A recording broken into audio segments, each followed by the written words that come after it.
Good afternoon, everyone, and welcome to the Author's Quill. I hope everyone's having a great morning, great afternoon, great evening, wherever you are on our big, beautiful blue planet.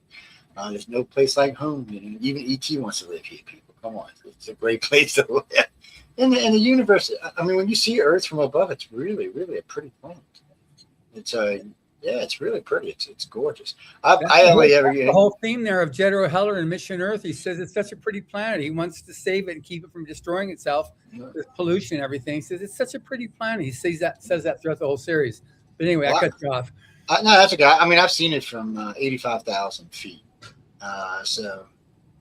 Yes, way up there, Jack. I can't even tell you what I was flying in. I wasn't a pilot. I was just a specialist. Yes. That's all I can say. That's a tech. That's really all I can say. But there was a lot of missions that were flying high back in the day.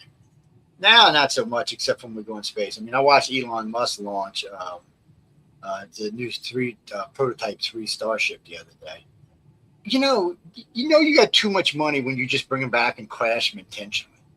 I'm like, give me a break, man. This thing is beautiful. It did everything it was supposed to do. It had great performance. And they just crashed it. They landed it and then crashed it. So they kind of and then let it fall over and explode. I was like, come on. But next mission, they're going to land both the booster and the Starship at the same time on the same day. Elon's serious. Even China was praising him the other day. He said, the best we can do is catch him in a basket. I was like, oh, man, it's insane. It really is. Shaun, how you been doing? Treating you good over there on the other side of the world? Yeah, so pretty good around here. Thanks. We've been having a pretty unrelenting heat wave, but other than that, all is well. Yeah, you've got that heat over there. What's it? Yeah, I was going to ask him, how's the weather over there? Yeah, I think we've had more sunshine over this year than I think we've had in the last 5. So, and that was even the fact we had a big sunny spell last year as well. So it's I'm out every evening practically watering the plants. It seems so. It's they're staying alive just about. Yeah, well, I know. No, Jack. A lot of people in Europe don't have air conditioners. They didn't need them until recently, actually. My friends in Canada cry all the time because most of my Canadian friends, even they don't have ACs in their house because, well, frankly, they've never needed the AC. It never got hot enough in the summertime to warrant spending that kind of money on an AC. And now, though, it seems that it is. And you know what's so weird about this? Where I live, and I live in the deep, deep, deep south. I mean, I'm literally 100 yards from the Gulf of America. It's actually gotten cooler here over the last 10 years, considerably cooler, like 7 or 8 degrees. Which for winter, for a summer that's usually 100 degrees with 100% humidity, we'll take any cooling we can get. Yeah. I always tell people because people say global warming. I said no, I think it's more like climate change because climates are just changing on our planet. Some places are getting colder, some places are getting hotter, some places are getting way wetter. So the world. I didn't know this until a couple of weeks ago. The world is twice as green as it was just 30 years ago. Twice as green. I always tell you you're going to starve to death when global warming hits, but that's not really true because the more carbon, the lusher the planet is. It's not good for us, but it's good for vegetables. Which I think it depends on the point, though, doesn't it? It's like a drug dosage. There is. Where it's good, and then you get too much and everything falls apart. You get once you get, I forgot how many parts per million was.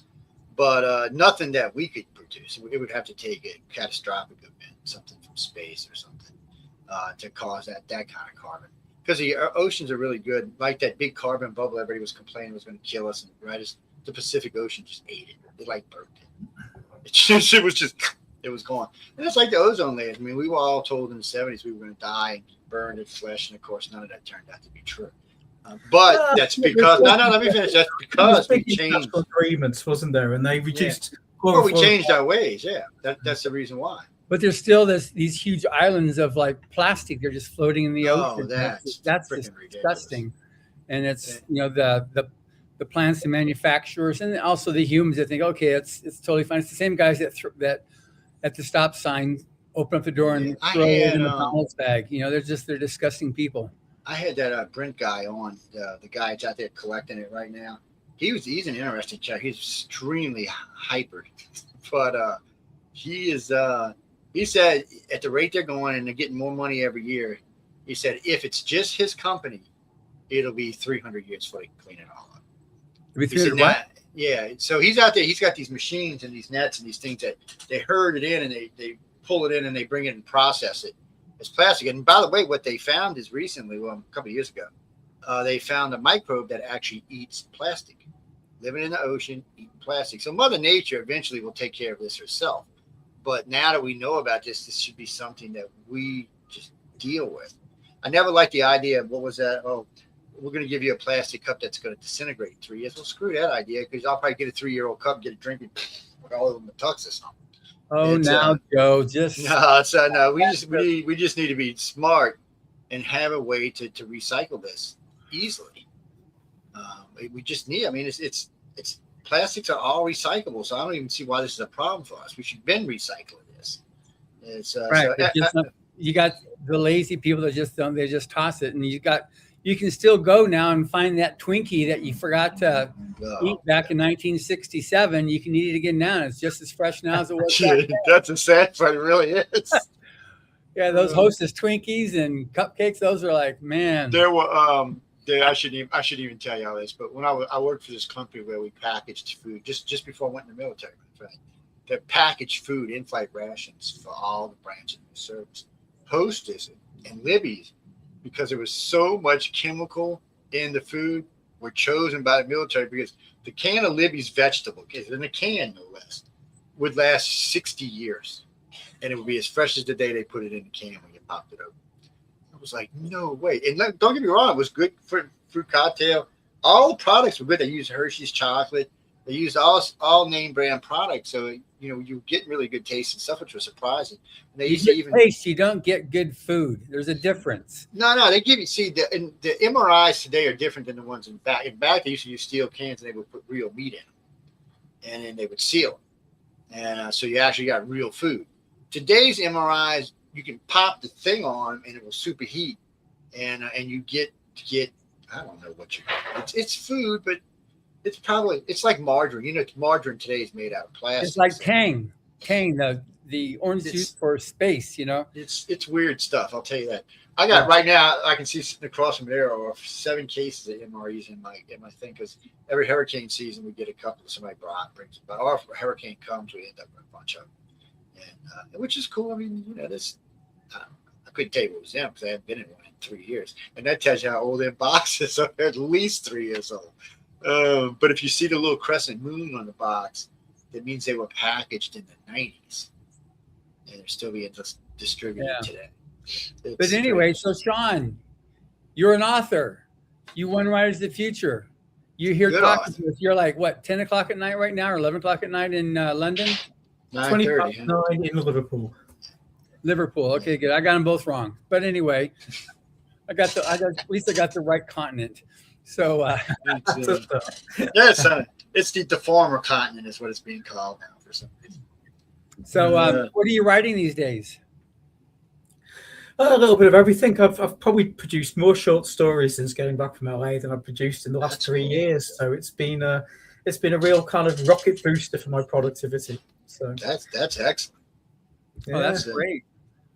Just leftover energy, or you just more inspiration?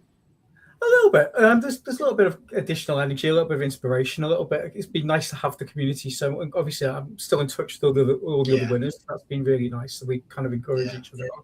But I think as well, to be fair, an awful lot of the advice that we're given on the course was about just get it done. Don't faff around as much as I historically have done. So I've been trying to follow that advice and trying to make myself just focus and set aside specific time to do the writing. So far, it seems to be working. I'll be honest, I think just the last couple of weeks, I feel like I'm losing a little bit of momentum again, but I'll have to try to kind of have a stern word with myself, I think. So now you got your short fiction. What about novels? Yeah, I'm about halfway through a novel, and I was about halfway through the novel when I went to LA. And I haven't done an awful lot with it since. So I wanted to sort of try to focus a little on the short fiction for a little while, just to get a few short stories out that have been in the back of my mind for a while.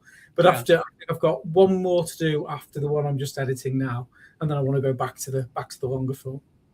Are you going to change it out big time, or are you just now like have some more ideas of what to do to streamline it or to revise it and then take it from there, or what? I've got a lot of different ideas. I want to flip something about the main character. I didn't think the main character was quite working correctly, so I think I know what I want to do with that now. But I think mainly it's just about, again, bringing that discipline and some of those sort of techniques that kind of we were given on the course about making sure to stay focused and not losing a lot of time overthinking things. Yeah. Get the words onto the page and go back and tinker with it afterwards. And I think that's the sort of approach I'm really quite keen to try to force myself to do when I brave up to facing the novel again. I guess so. Is it like near future science fiction? In which case, Joe Montaldo is going to be all over you like white on white. I just like near now science fiction. I can't help it. Go ahead. I'm sorry, Shaun. It's fairly near now. Yeah, it's a world you'd recognise, just maybe with a few kind of augmentations. So it's close to anything. It's probably more cyberpunk than anything else, but it's fairly close to the present. Thank God I had a son, because he's the one who turned me on to cyberpunk a while back. And matter of fact, one afternoon I'm sitting there and I'm like, "What are you watching?" He said, "Sit down. I want you to watch with me, Dad." And he's like, I think he's 40 now, by the way. Because it was Cowboy Bebop. I was like, "What the hell am I watching?" Yeah, but it turned out to be decent. And I try not to waste my time on anything that's a cartoon, but every now and then one of them turns out to be decent. So, yeah, Jimmy, they're remaking Serenity. Oh, I'm sorry, Firefly. It's a cartoon. All the original actors, but it's a cartoon. I don't know. We'll see if I watch it or not. Now, you get brave, Shaun. Call me. I can't write, but there's a whole setup for a book. It's an 11-day missing case that happened in Gulf Breeze, Florida, where this couple lost 11 days. And it's well documented. It would make a great book, probably make a great movie. But I don't have what it takes to fill in the stuff in between. Somebody like you could, because you have a good imagination and you understand sci-fi, so it would help. But see, myself, I could lay the whole story out. It would be a great story, but it wouldn't be entertaining. It would just be more documentary, I guess. And that's not. If you really want people to pay attention and read it, you need to have kind of a mix where it's definitely storytelling going on, but maybe with some facts sprinkled here and there. Documentary style in fiction. I can't think of an example off the top of my head, but I've seen it done really well, where they've kind of presented kind of a story, a fictional story, but just as if it was a documentary. Yeah, the only thing I can think of right now is that series Mars, where they brought in real scientists. They had actors for the Mars mission, but they brought in real scientists to talk about everything that was going on the mission. So I found that was interesting. Jimmy Mars, your good buddy, he documented so many different things on lots of different areas, because he was pretty big on all types of research. But when it got to being published with the big publishing houses in New York, they were unwilling to have it published as nonfiction, so he had to call it fiction, because some of the stuff, it was just unbelievable, even though he had documentation for it. So he had to have his excellent research. Nonfiction turned into a fiction story, and that was how they got around with how do you document something like this that's pretty outrageous, or things that are still under wraps with the various alphabet soup agencies. So you can't do anything like, even like what he did with the assassination of JFK. Yeah, what was that? The Crossfire was it book? Yeah, and the movie was made based on his book, but it couldn't go out as a nonfiction because everything they had there was still too much of a problem. It's a shame, because he had Jim was brilliant. The research he did on the Kennedy case was phenomenal. Everybody picked up on it. It was just he approached it differently. He brought in different ideas. They just, but his work in ufology was the same way. In some of the other conspiracies, he had a knack of finding things that nobody else could find for some reason. And he was real good about keeping the rest of ufology, myself included, honest. He had no qualms on telling you, what were you talking about, buddy? So you tell him something that's a little outrageous, he's going to expect you to explain it properly. That's one of the things I liked about him. He was a great researcher. We had a lot of fun talking over the years. I miss him, and I miss Stanton too. I miss Stanton Friedman. He was another firecracker and a half. And my best conversation I ever had with him had nothing to do with UFOs. It had to do with nuclear aircraft, because that's what he was doing for a living before he retired and became a ufologist. He was a nuclear physicist. He wasn't a PhD, just a nuclear physicist. But he explained in great detail why we don't have nuclear aircraft today, even though they'd be so much more efficient than what we have. So you could fuel a plane today for 2 decades on one little thing about this big. And you wouldn't even have to refuel it at the airport. You could somewhere else. But the FAA decided that it would make every airport a potential dirty bomb by just simply blowing up one plane. And you can't, there was no argument. I remember the argument for gas stations was the same thing, that you just blow them up everything, but that was different. Somehow or another, that's just gasoline. You can maintain blowing up a corner, but not nuclear stuff spread across an airport. That's just, that's just not going to work. So they said no. And maybe if we were a different kind of society, we would have them today. You know how much cheaper air flights would be? I mean, you're talking a trip to London would be like $80. Oh, man. I did notice today, though, flights came down quite considerably from get ready to go to D.C. And I see they've dropped by half. So I guess that's jet fuel must have came down. I don't know what else would have dropped it by that much other than that. So, but no, Shaun, if you ever get Brighter Block, call me, man. We can sit down and go over this. You'd love this story. It's intense. It's a true story. It's not a made up story. It's a true story. It's very well documented too. And a lot of what went on, including the people. Yeah, it's funny because when we talked with the hotel owners and the people working there, they were like, yeah, they checked in. We see them. They were in their car. They're in and out. And then from that day until the day the guy went back to pay to stay a couple of more days, no one saw them. No one, no camera, no one. They weren't in the rooms when they went in. No one seen them leave or go. The last film on the camera was the 3 of them on the beach, the wife and the husband and the kid, and there was this bluish white flash in the water, and then they weren't seen again until that last day. No one seen them. And none of their credit cards had any charges on it. There was no money spent, none of the cash, nothing was spent. There was no extra miles because they logged it miles. There was no miles put on the car for all that time. Full time. Under regression, there was a lot of stuff came out. And so when we regress somebody, because I'm not really a trusting kind of person, once they physically remember the memory again, we polygraph or voice stress them and find out if they're actually telling the truth or not. Because I hate to tell this to people, but not all things that come out in hypnosis is true. It's just, unfortunately, it's just not. I mean, I've done a lot of hypnosis over the years, and it's just, unfortunately, that's not the way it works. I wish it was, and I wish I could say categorically that everything you get is true, but people have a way to, their minds are tricky things. I mean, it's not difficult with the polygraph test as well, though, because provided the person thinks they're telling the truth, True, that's polygraph right. test is going to find the lies. So yeah, so that's why they can persuade themselves that the story they're telling is true. Actually, I can teach anybody how to pass a polygraph, but the thing about it is that's why ICAR uses these polygraphs, voice stress analysis, facial body recognition, and a couple other things besides that. And the reason why, and let me tell you something, I'm not even gonna lie about this. As good as we are, I would still say 15% or even 20%. There's no way of telling. The other 80%, yeah, you know if they're lying or they're telling the truth. But that 20%, you're still, when you're done with everything, you're still guessing, or are they telling you the truth? And some people just, and like you just said, if you believe the lie, and I mean, if you truly believe the lie, it's going to show us the truth when somebody asks you a question. And or if you convince yourself the truth, you don't have to believe it, you can just convince yourself. But regardless, it's going to be hard to tell that person is lying to you. It's crazy.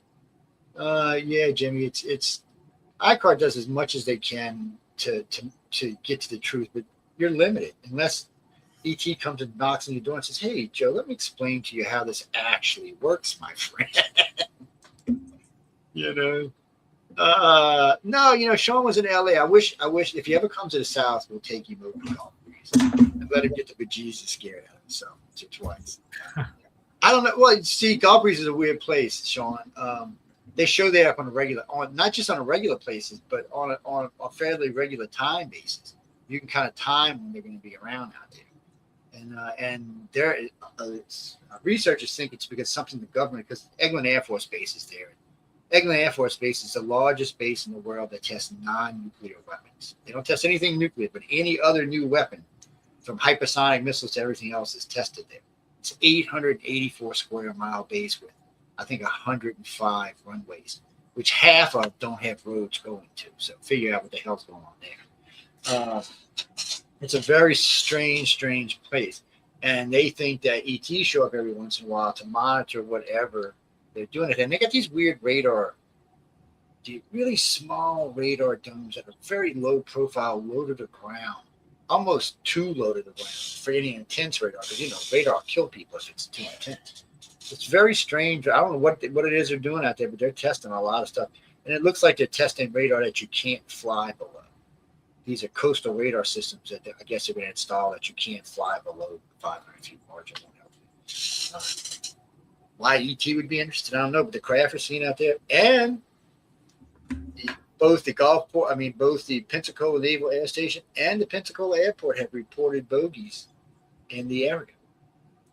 It's it's just a weird place, but there's been a lot of pictures taken out there. And Unsolved Mysteries has been down there a couple of times taking pictures.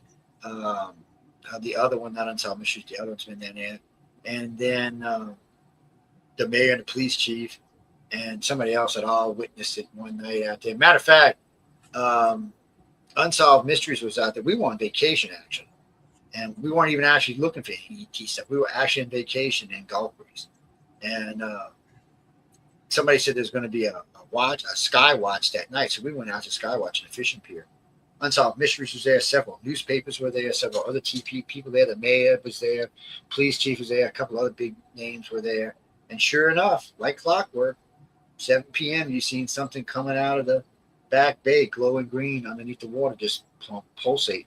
We watched it go under the fishing pier, and then you watched it go under the main bridge, and you watched it go on the railroad trestle. It went out about 100 yards past the trestle. It came out of the water and just sat there, probably 50 feet out the water. And it looked like there was this golden blobs falling off. I don't even know how to explain it. It was like thin lines, and then they would ball up at the bottom, and they would drip off into the Gulf. And it just sat there, and then within a blink of an eye, it was gone. Now, there must have been 50 camera crews out there. As far as I know, no one got jack. Nothing I seen anybody got. Most people just forgot to even take a picture. You could see their faces. There's one camera shot at the bridge, right? And there's a bunch of people like just staring. You can see they're all in shot. There was 500 people that witnesses that night to this. So it wasn't like it wasn't well documented. It was well documented, but it doesn't mean anything. It was very cool, but it still doesn't mean anything. But there are places in the U.S., and I would imagine even in Britain, there are probably places that you could find them. I know Rendlesham, Cape Green, they used to show up fairly regular at, but not anymore. Not since the Air Force Base closed.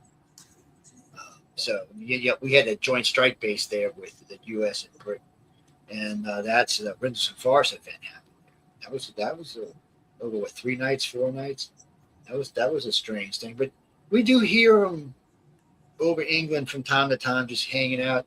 But actually, for y'all, the best cases I find are like in the Middle Ages. Stuff people painted. What the hell you got in there? I can't see it. I got to put the screen bigger.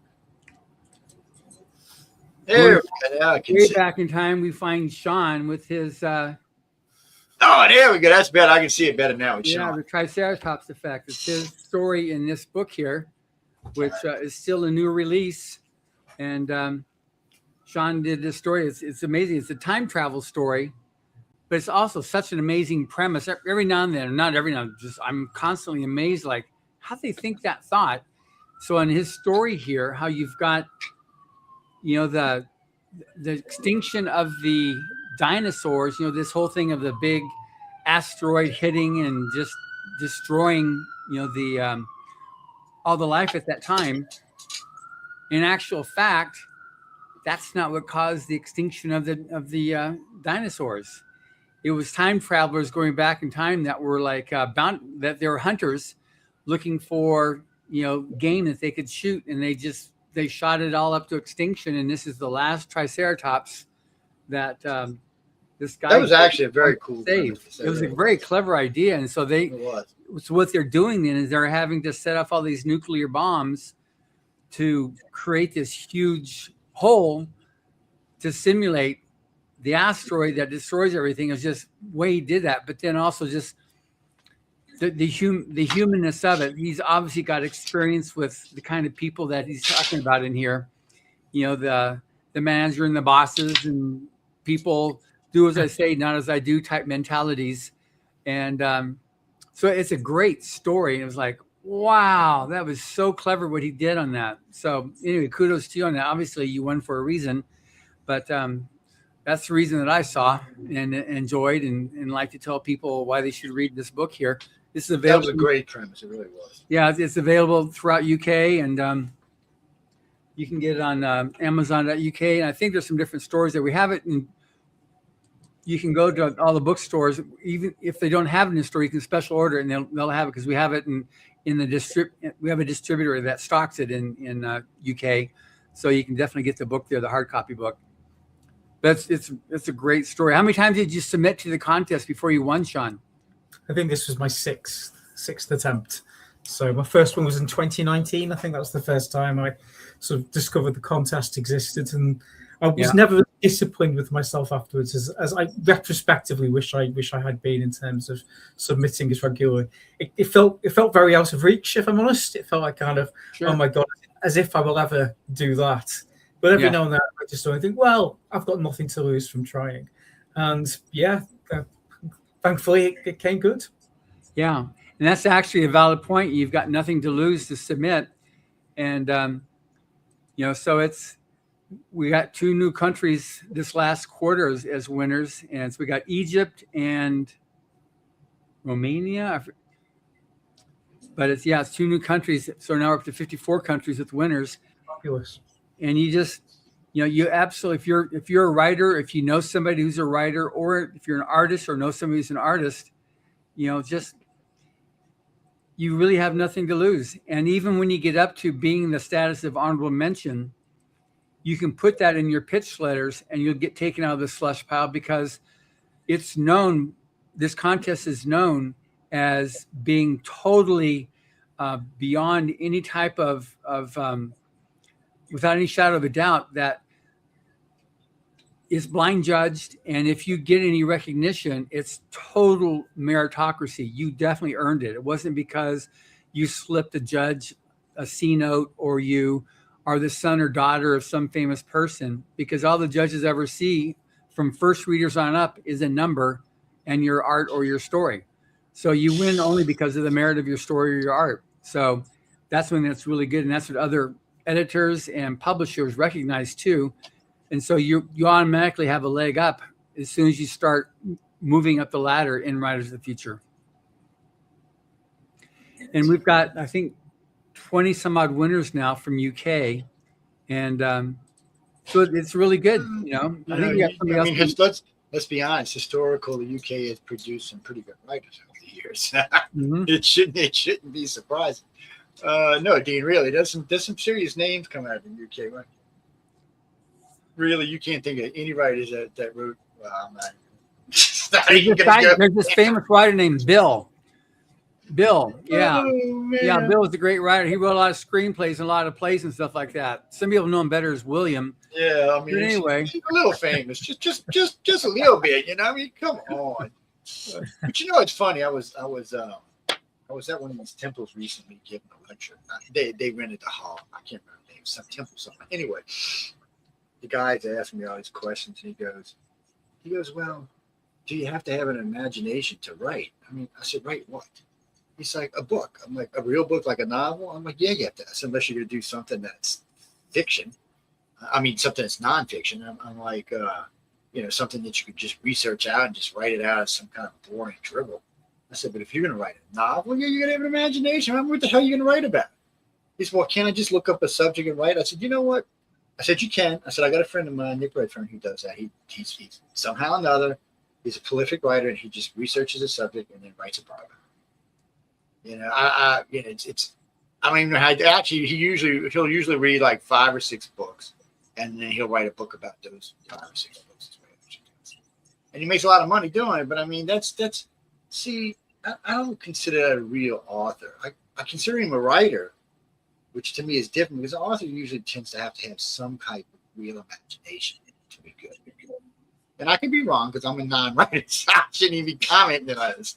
But still, I mean, that's what it feels like to me. I mean, people who just write like stuff for companies or things that they've just researched outright, and they're basically just taking 5 ideas and mashing it into one and just rewriting what somebody else had already written. I don't really consider them to be authors. I mean, I consider them just to be a writer.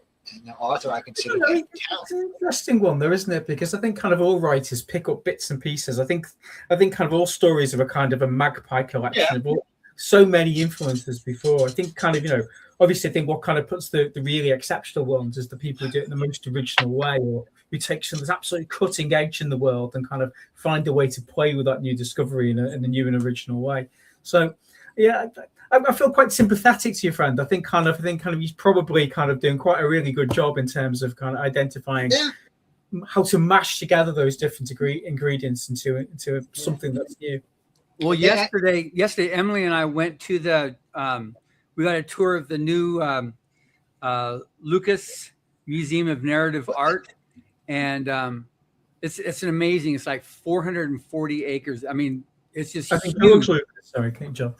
It's massive, and it's full of all of his art. He's got like 22,000 pieces of art. He started collecting when he was a little kid, and he's got all this amazing art. But when we went to the library, we saw all these Pulp Fiction books and all this other art and stuff like that, and he pulled from it. That's what he pulled from to be able to create his Star Wars and the cantina scene and the various things that he got. He said he was inspired by Pulp Fiction. So you're right. It's like, you pull different ideas, but it's that imagination that he had that he could take that and turn it into his own thing. So to your point, Joe, the guy's got to have some imagination to take, even if he's researched 5 different books and he's going to make his own thing, because I pointed out before, like that cantina scene in Star Wars, where Luke Skywalker hires Han Solo.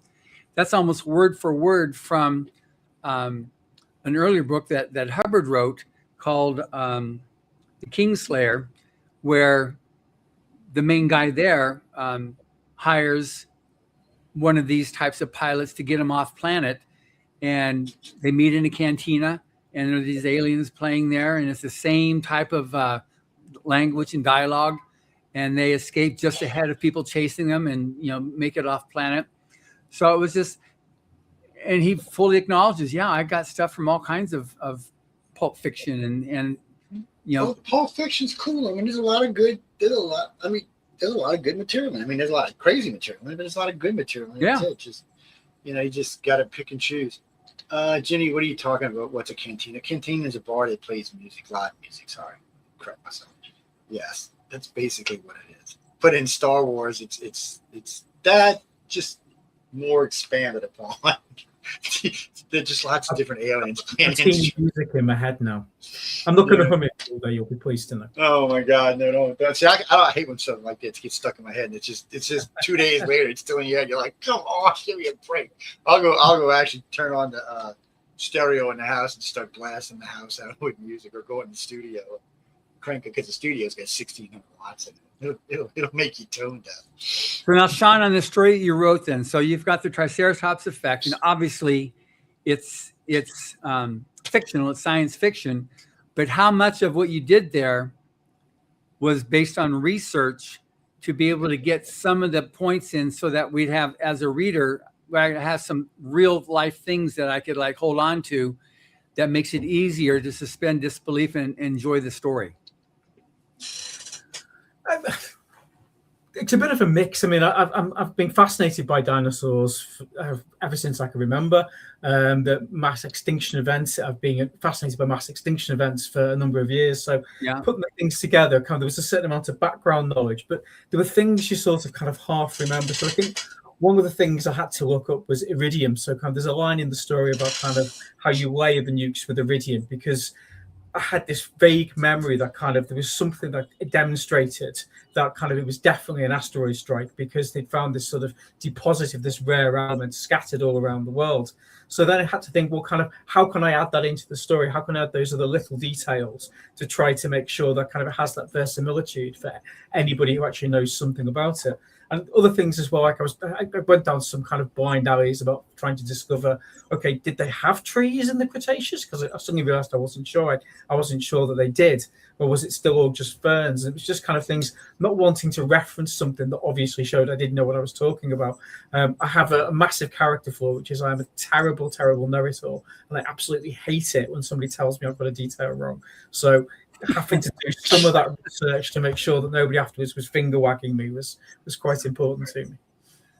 Oh, that's good. Yeah, Meg, I definitely got your take on bosses.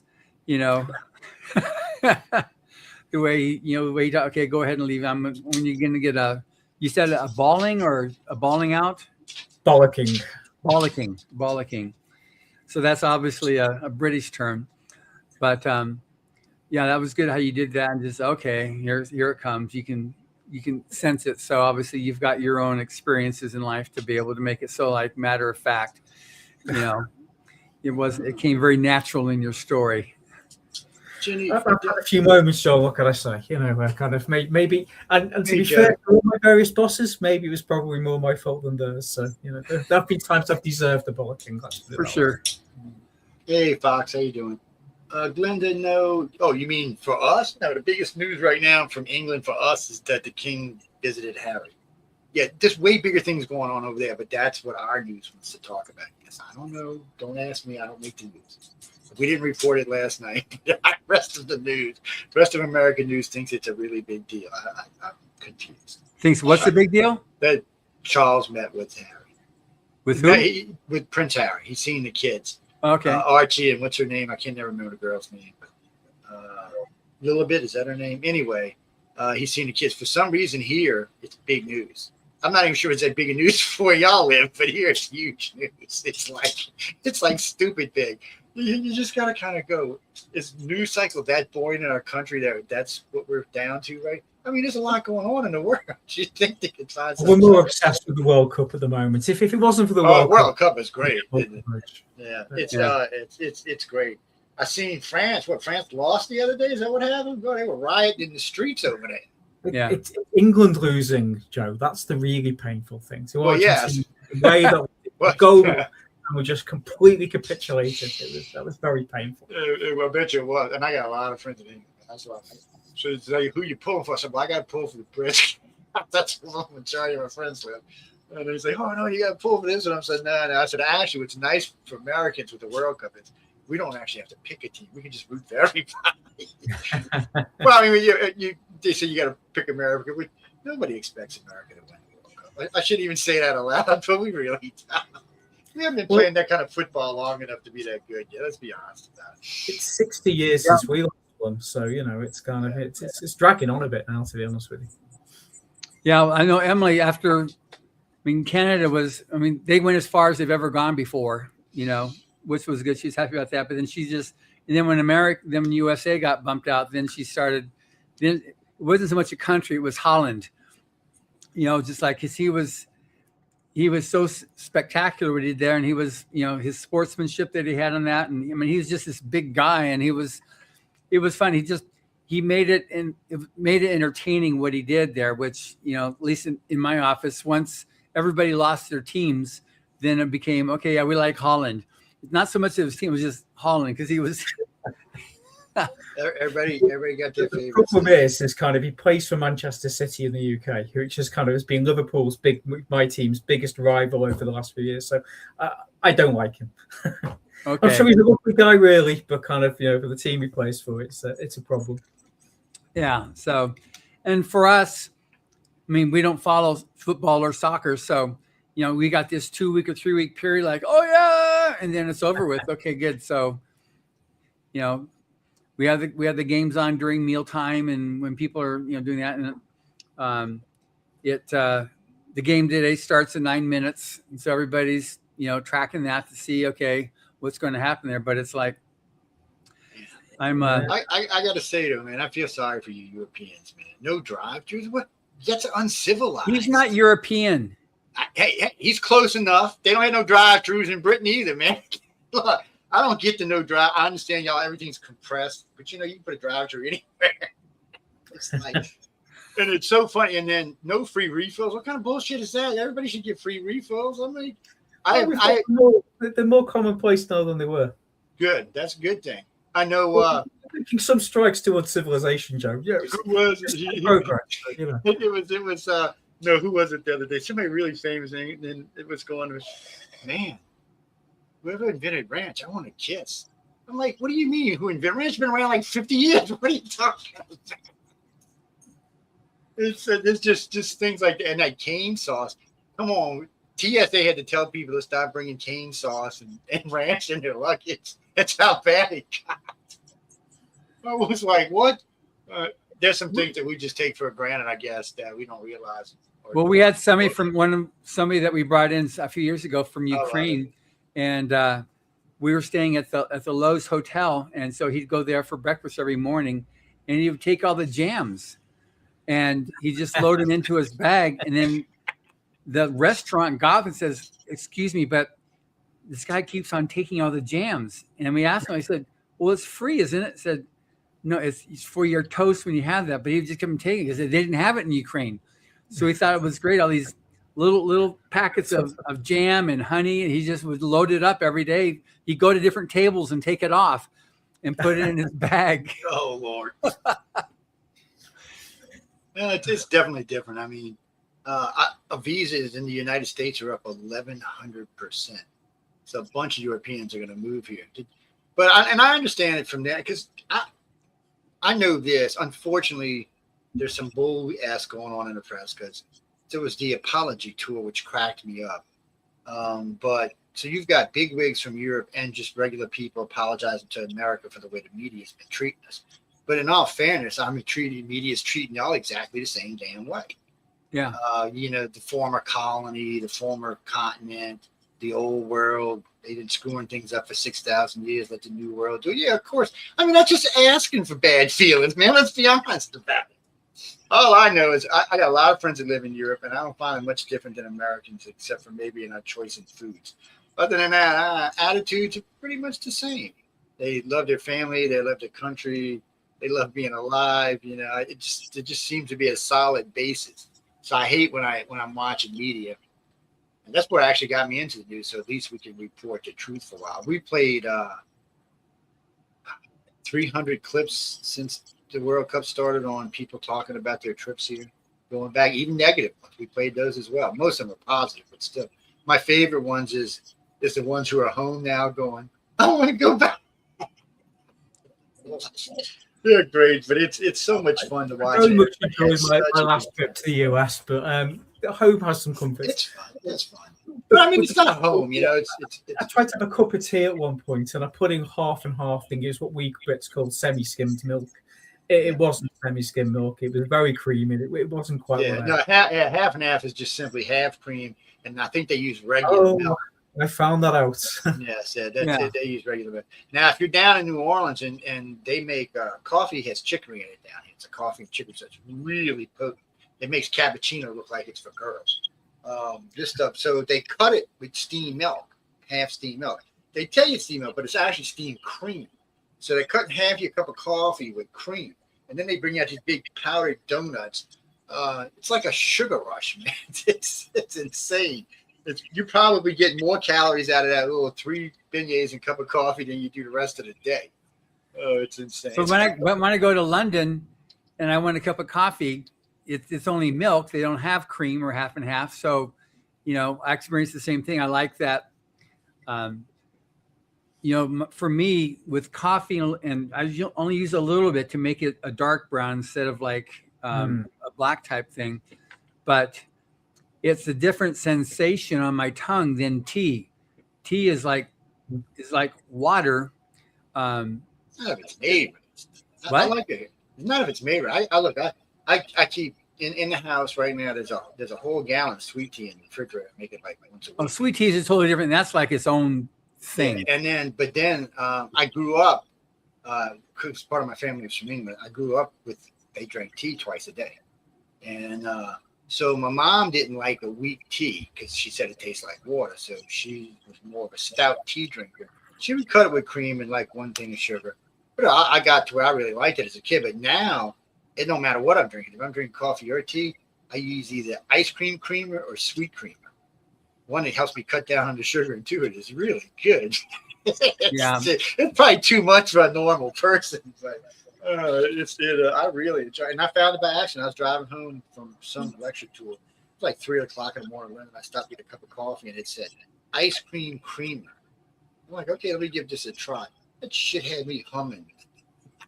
I was zinging along, man. I was like, all right. So it tasted good, and it really picked you up. It was great. It was a great thing. So I think it's like $5 a quarter. So it's pretty good. That, and we keep half and half in the house. And matter of fact, we use half and half instead of milk for like cereal and stuff. It's not all that good for you, John. So then, Shaun, are you going to be doing any traveling?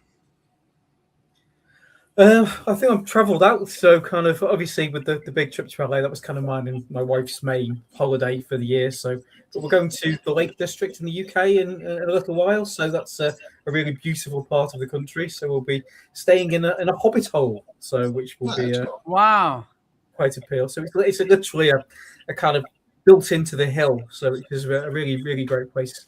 I'll give it a quick plug. The Quiet Site in the Lake District. It's a great place. We've been there before. Nice. Then we're going away again kind of later in the summer just to a place in a county called Shropshire.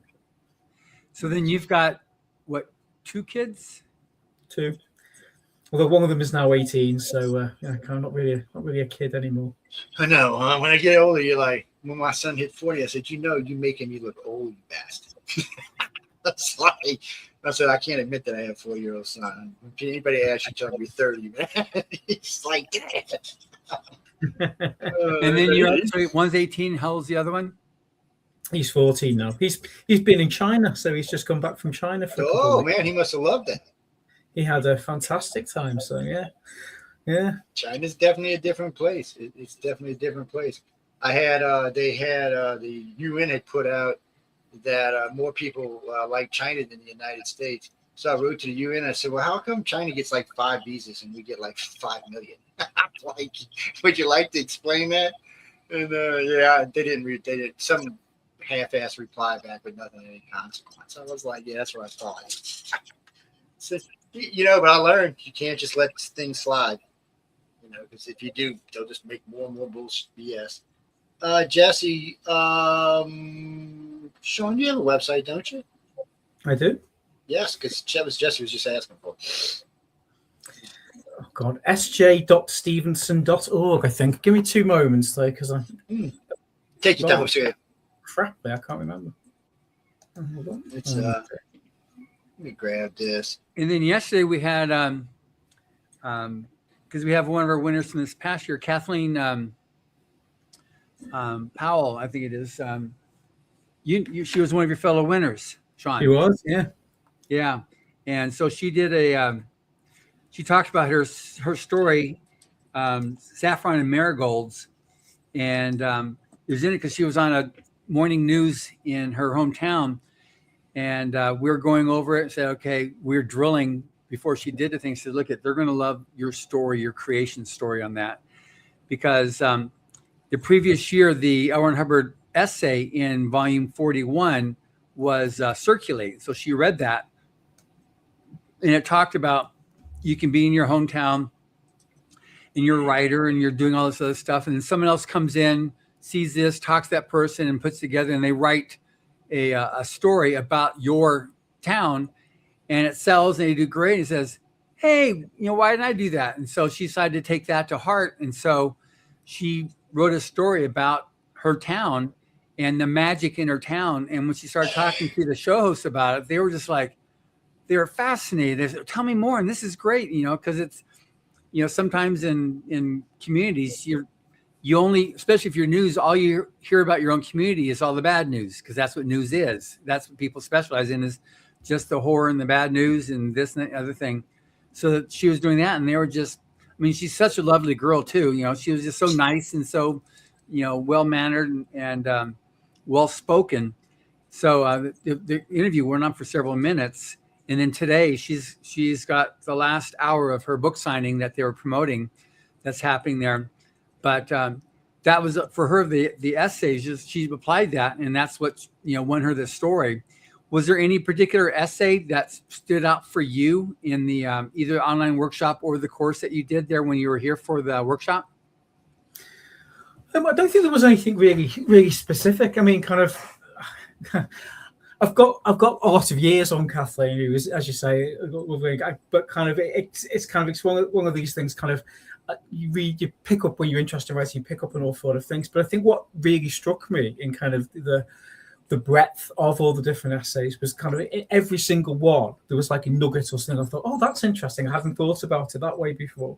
And it was so comprehensive, and it kind of, even going into the kind of the in-person workshop and kind of thinking kind of, you know, well, I know quite a bit, and it's interesting kind of what you discover you didn't even think to ask the question of before, and such a wide range of viewpoints and such a wide range of experience. And so, for example, in the in-person one, all the stuff about kind of, you know, self-publishing and what the industry there looks like, and you suddenly you realize how easy it is to fall into the trap of being arrogant and assuming you know everything, and then realizing you've barely dabbled your toes in the ocean, and there's so much more information out there, and all these people are incredibly kind and generous with their experience and time to pass that on to you.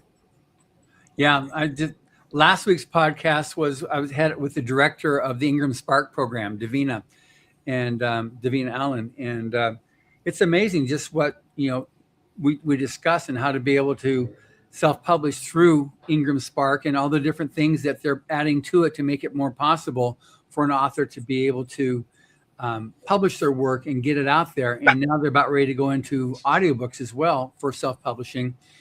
But it's just, you know, like over 5 million books were published last year. I mean, it's crazy, you know, so discovery is such a big issue, you know, and that's why Writers of the Future is so important, because you now have something you can attach your name to that as a boy that rises you above so many other people, because it is so well known as a, you know, as a resource for talent, you know, so that's really good. And then that course, you know, that we're talking about, for those that don't know, we have the workshop that he took when he came out as a winner is based on an online workshop that we created at the beginning of the pandemic. And so it's online, it's free to take. We've got over 10,000 people on the course, but it has, I think it's up to 16 videos now from contest judges and a dozen essays by Orrin Hubbard that the whole workshop is based on. And it just really walks you through all the steps of how to write a story, whether it's science fiction or fantasy or Western or mystery, it doesn't matter. It all has the same steps. You need to be able to start a story. You need to continue a story. You need to be able to know how to do dialogue. You need to have suspense. You need to be able to end a story. You've got all these different pieces that you need to be able to do to have a story that communicates and that will interest others, you know, not just your stream of consciousness, which, you know, you can do that. It's not going to go anywhere, but you can do that.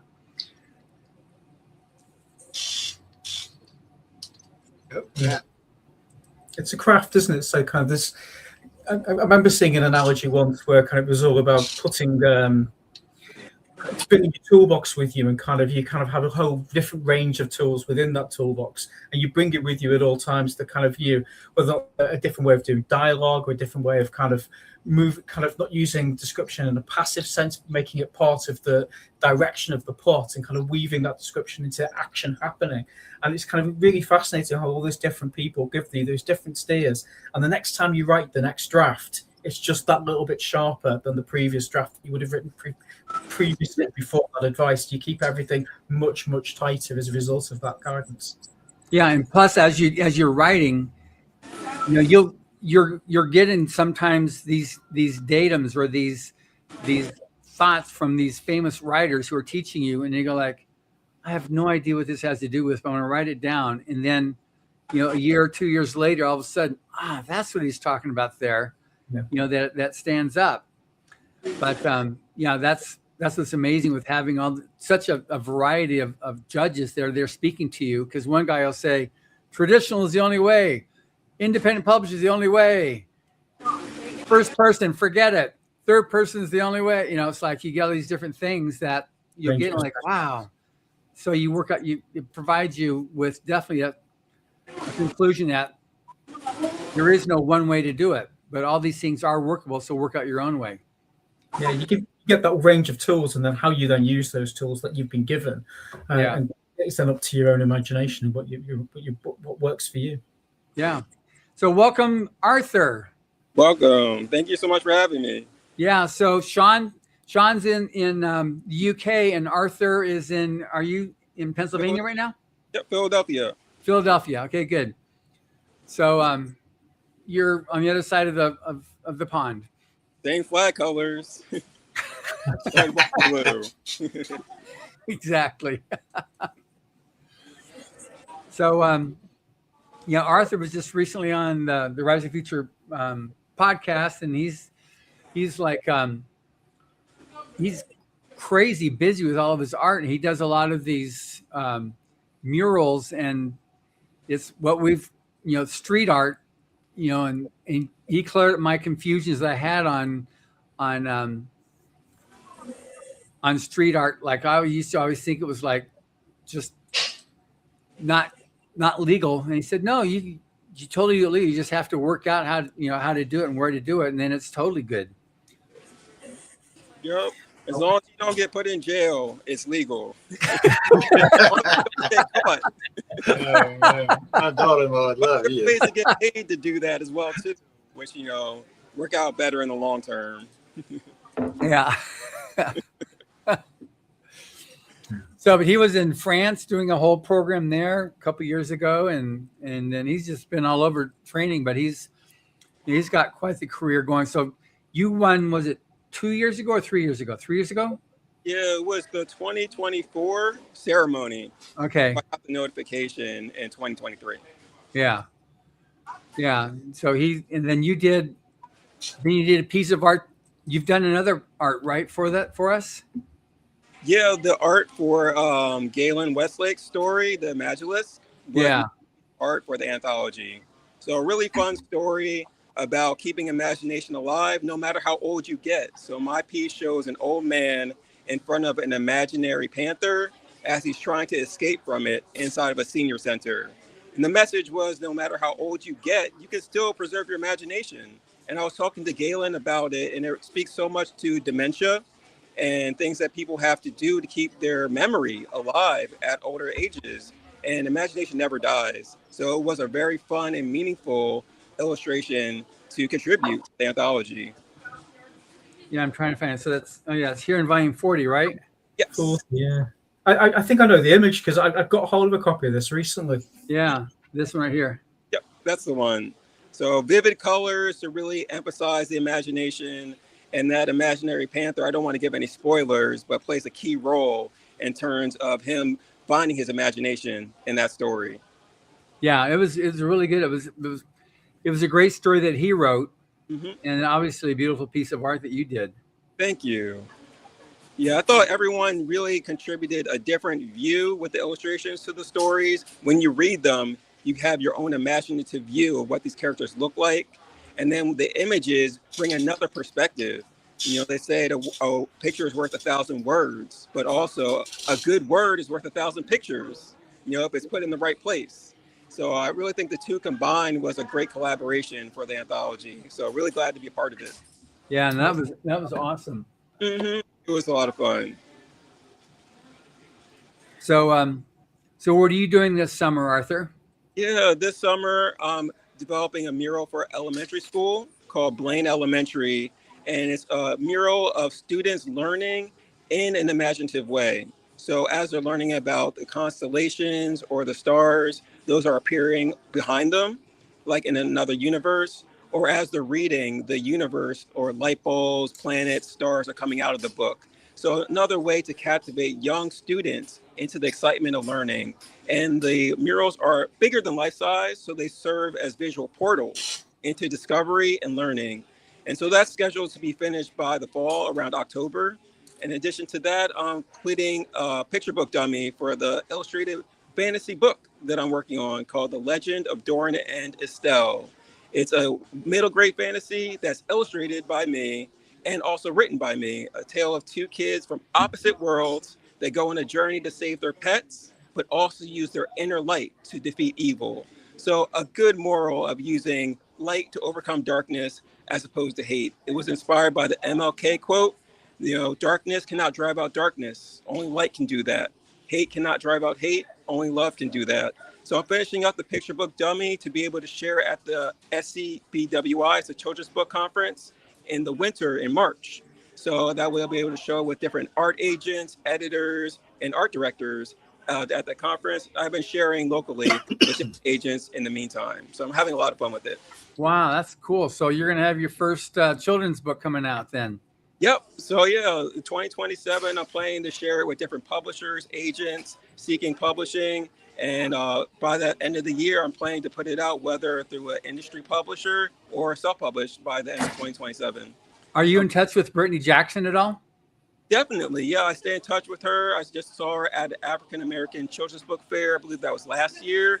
So I've been staying in touch with her about resources and advice. Yeah, because she's done really well with that. She got some lucky breaks, and then but she made them because she's such a hardworking person, as are you. So I don't know if she has any lines for you to be able to that can introduce you to any of her people to be able to move forward on stuff. That'd be good. Definitely. I've been in contact with her, so I'm definitely looking forward to following up soon again.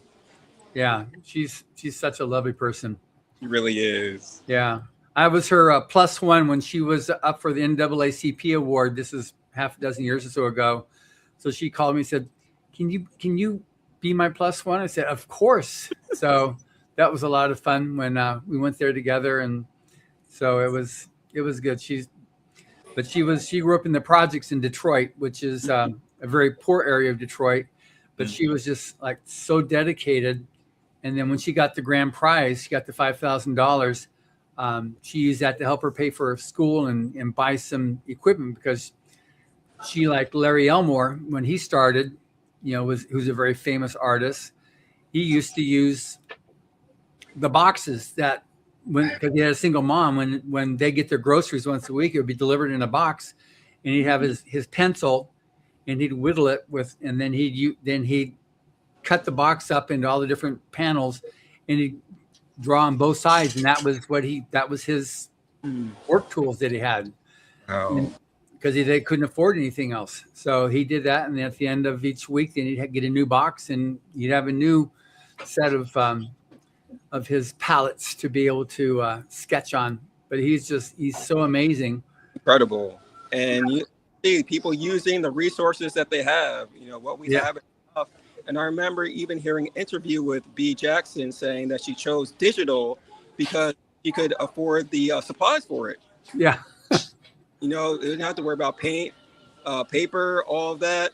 And digitally, you can create as many copies as you want to. So she really put in a lot of work and incredible results as well, too. Uplifting images and really, I would say, meaningful messages, very genuine messages, as is in her own personality as well, too, that shines through in her own work, I feel. And I'm glad that she's able to now start doing her own fantasy genre of books as well, too. And so some of the advice that she was giving us was not to wait to just do what you're commissioned for, go and create what you want to see. And so that's why I'm really excited to finish up this fantasy picture book dummy that's in a story in the genre that I've loved since a child.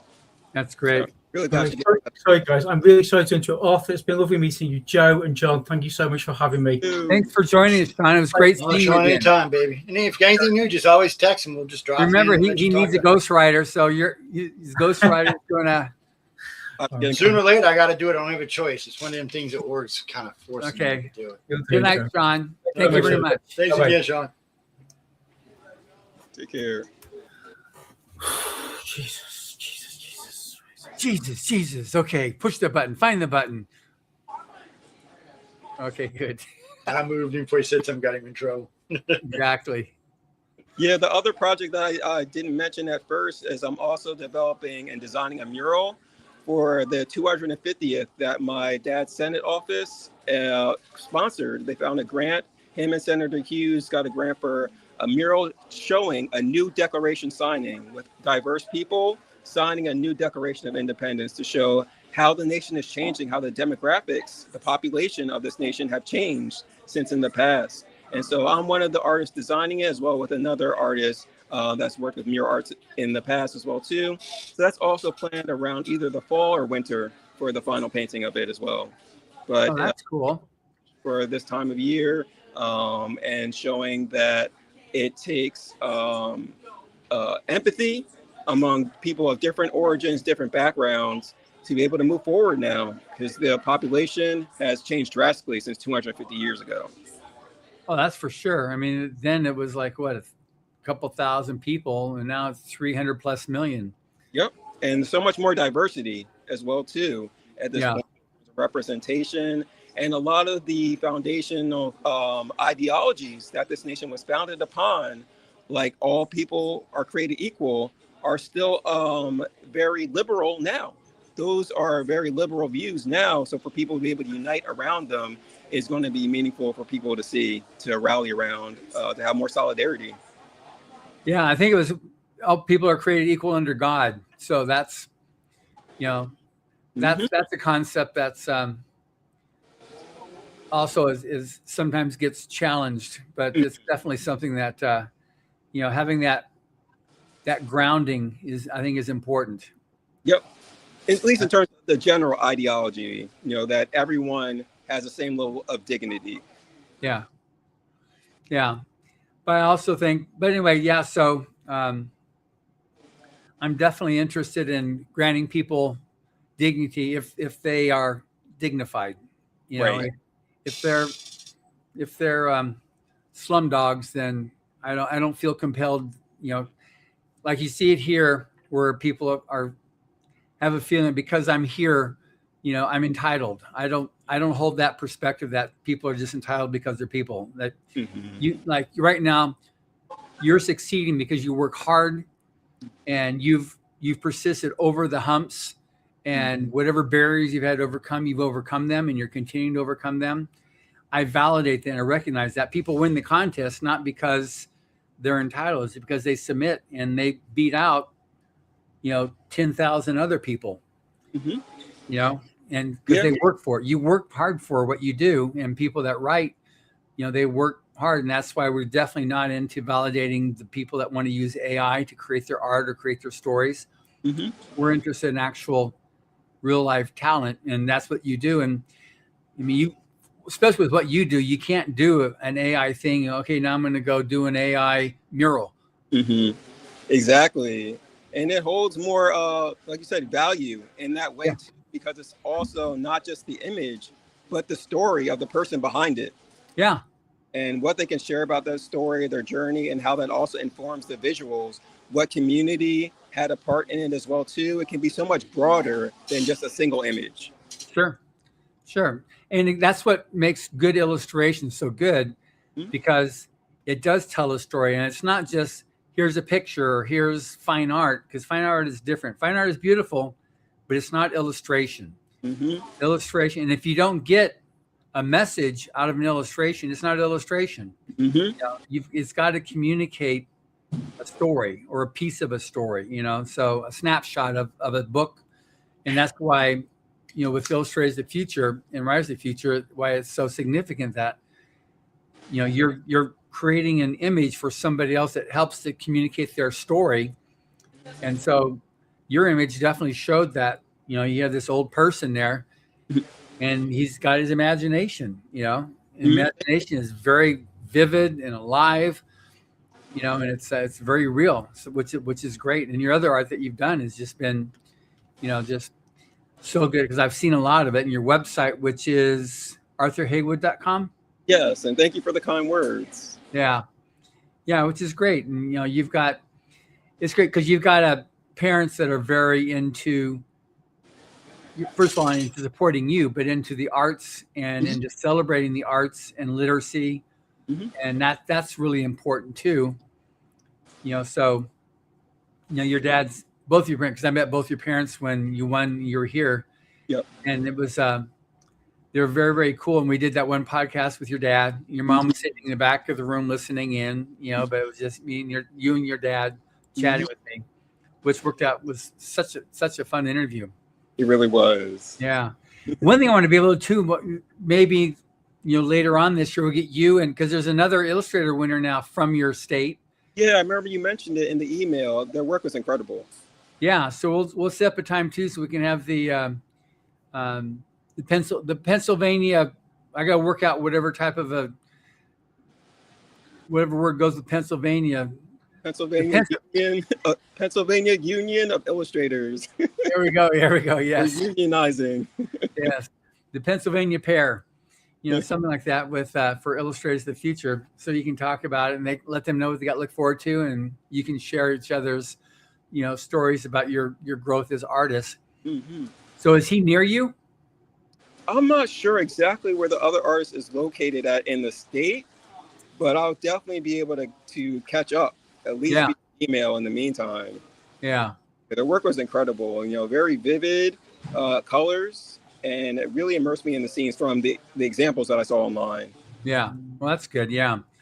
So it's good. And so for people that are listening to this too, we're talking, like, I met Arthur as a winner in Illustrators of the Future, which you can enter, and it's an amazing competition. It gives you an opportunity to meet some of the biggest names in science fiction and fantasy illustration by winning. He was one of 12 people in his year that were flown out to Hollywood and got this week-long workshop and then this amazing awards gala event that I don't know if your parents knew, because they're obviously used to big high-end functions, being a state senator.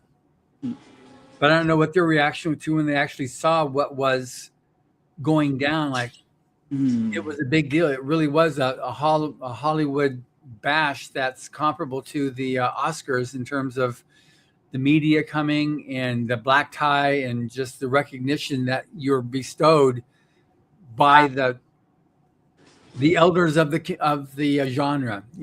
These are the big names, and so it was definitely cool. Was Larry hasn't come for a while? Was he there for you, Larry Elmore? Yes, he checked in virtually, and I was really glad for some of the advice he was giving us, especially when I was asking him about advice on longevity in the illustration career. And he said it plain and simple: meet your deadlines, even if you have to. Even if you have to not be able to take on another job that may be really of interest, you have to let them know you can't do it because you have to meet your other deadlines. And it's as simple as that. And I was really glad that, he put it in such a direct way to make it clear that you can't do everything. There's sometimes points when you're getting so much interest that you cannot fill every demand. And it's fine to be in that position and to let some things go, because that endures longer in the long term, to just be able to meet a deadline. Yeah, that's how Brittany got her first big job. Was one of her friends couldn't do it, and so turned her on to it. You introduced her, and that's how she got that big one. I think that was, it may have been the one, Parker Looks Up. That book that she did there came because her friend had to finish her project and couldn't take it on, so she gave it over to her. But that's great advice. There's abundance out there. Circle back around as well too. Just because you turn down one job does not mean that they're not going to come back around again. Most of these clients are aware, and these publishers, they're aware that people performing at a certain level are going to be in demand. Yeah. And so that level of mental abundance is very key to be able to move forward and know that you're not necessarily sacrificing opportunities by turning them down in a moment, because in the long term, that opportunity could come back around again. Yeah. And maybe even at a higher level when it's even better timing for you to do something. And that's definitely something that I've learned in terms of applying for things, different residencies, grants, competitions, that some of the opportunities I applied for and did not receive they actually turned out better in the long term when I received them later on in my development. And so Wow.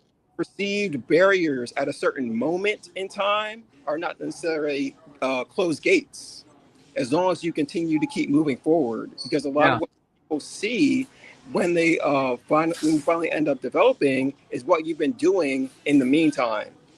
I sort of refer to it as sometimes status perception or status perspective, where there are times when you apply for something and you don't receive it because you haven't had a certain level of experience. And as you accumulate experience, they can see the quality of work and the level number of works that you build up over that time period. Yeah. And what they end up seeing when they finally see that you attain a certain status or accomplishments is based upon what you're doing in the meantime while you're waiting. So life is what happens while you wait. So you might as well enjoy it and continue to develop during those time periods. Just like talking about B, she was waiting for her time period to come.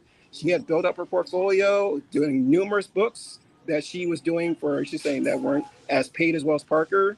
And when that opportunity came up, she had a solid portfolio to represent her that she was developing in that meantime. So it really shows that with a mentality of abundance, that there's also opportunity that you Wow. for yourself too, even mentally. We're talking about very literally. Yeah, that's cool. Are you finding that you're at all adversely affected by generative AI art? I find it is not a one-dimensional answer for me, because I do look at some AI art on Pinterest and I see a lot of inspiration in terms of colors, composition. And so there's some level of inspiration that I get just from looking at it.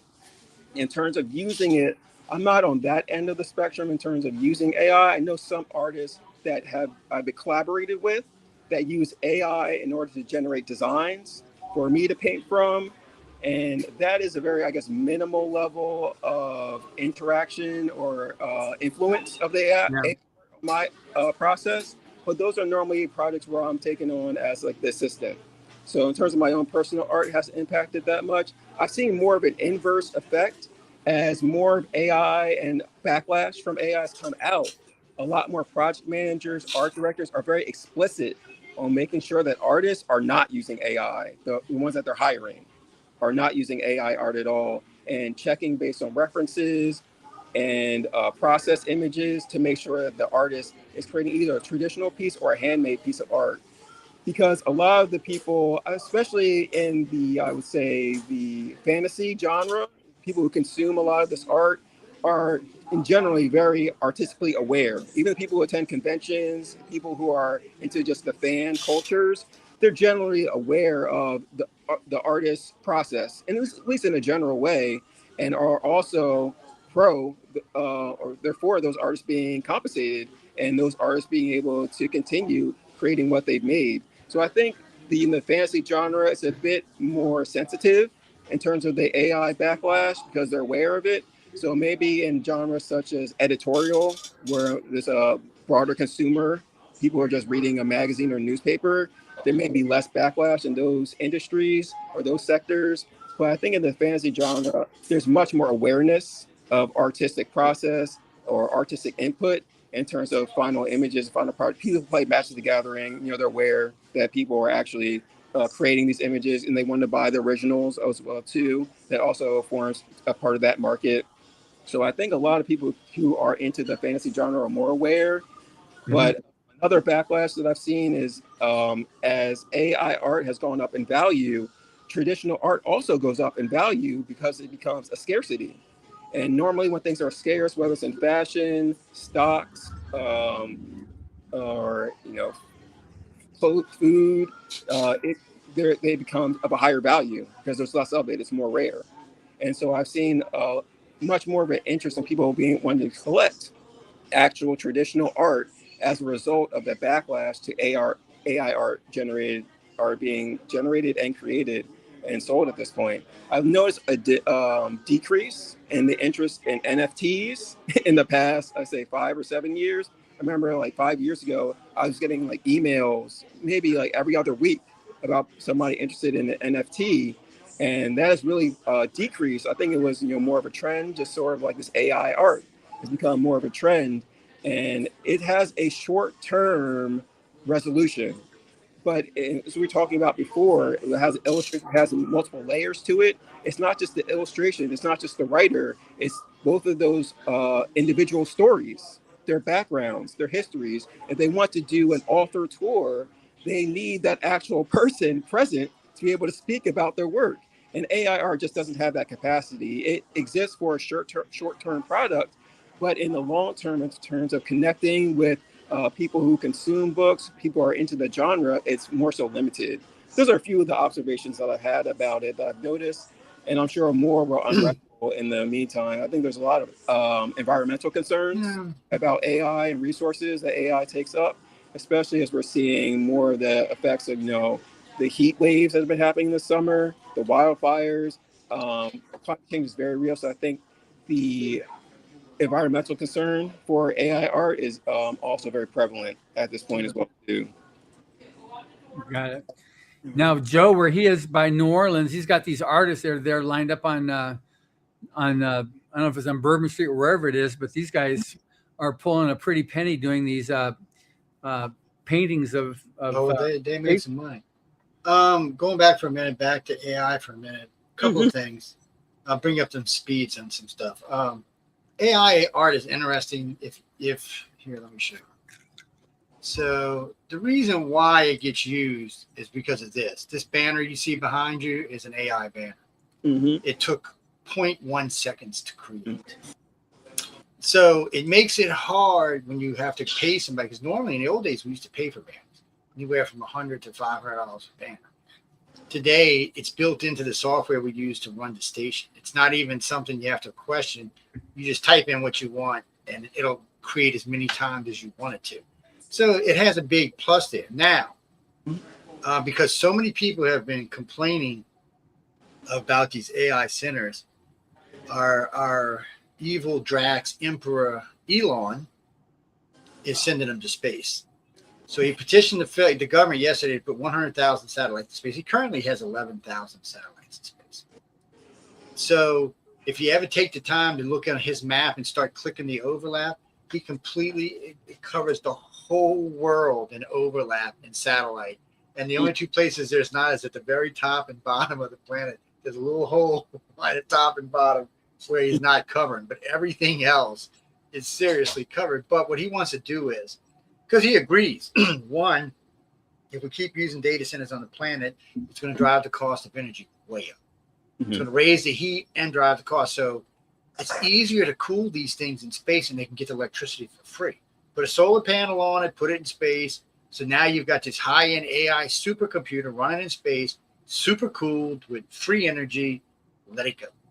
And that way it's not polluting up our damn planet. It's not causing us initial grief.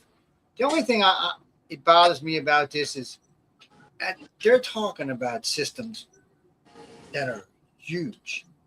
I mean, that have implications that are going to change this world in ways that really none of us can even see right now. I mean, when you talk about letting loose 100,000 computers running AI, and that's all they're doing, and with unlimited energy, unlimited cooling, because one of the things that slows AI down today is the amount of energy and cooling it takes to run the damn things.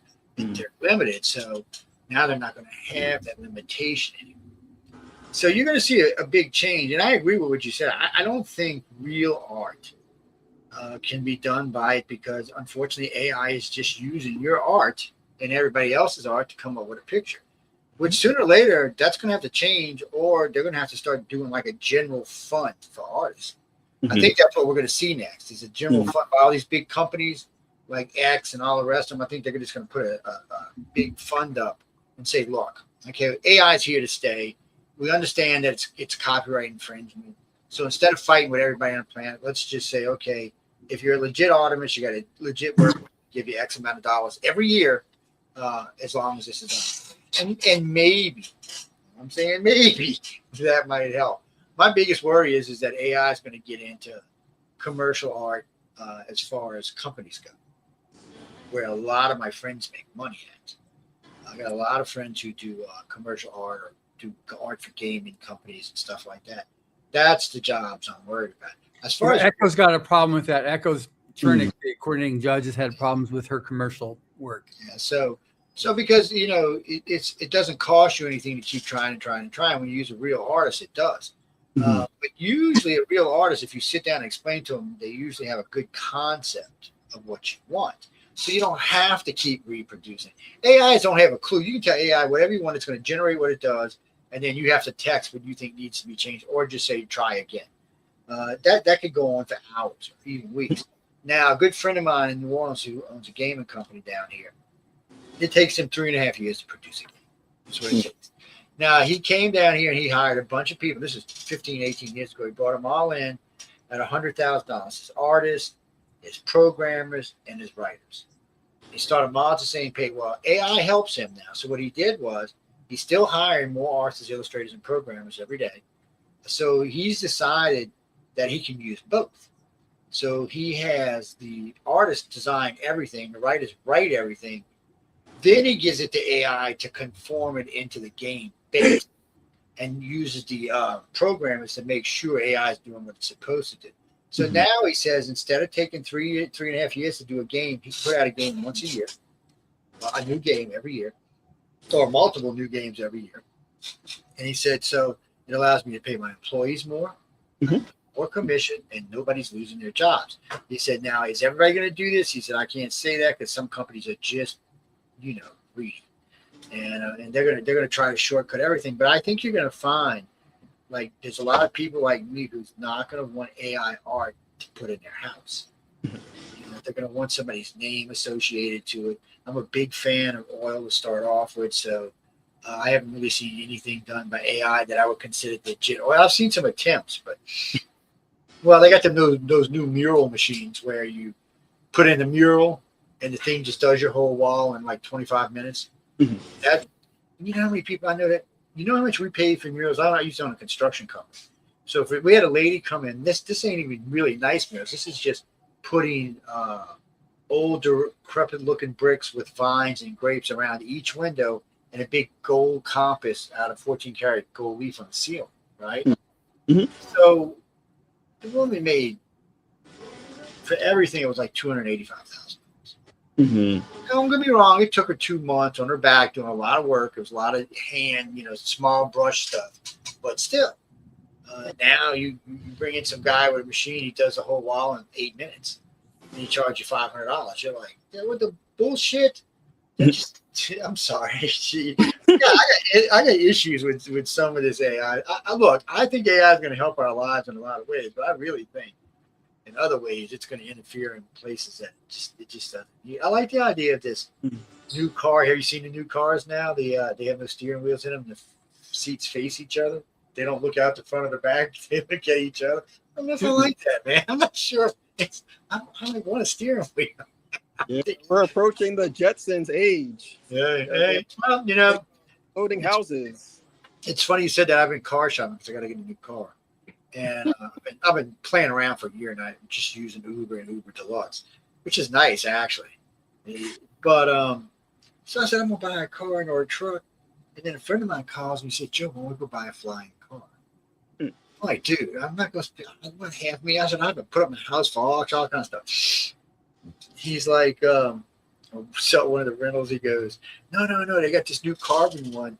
It's $80K. It does 200 miles in the air and 115 miles on the ground, speed-wise. He said it'll fly up to like 7 hours. He said, on the road, it's good for 10. I'm like, what?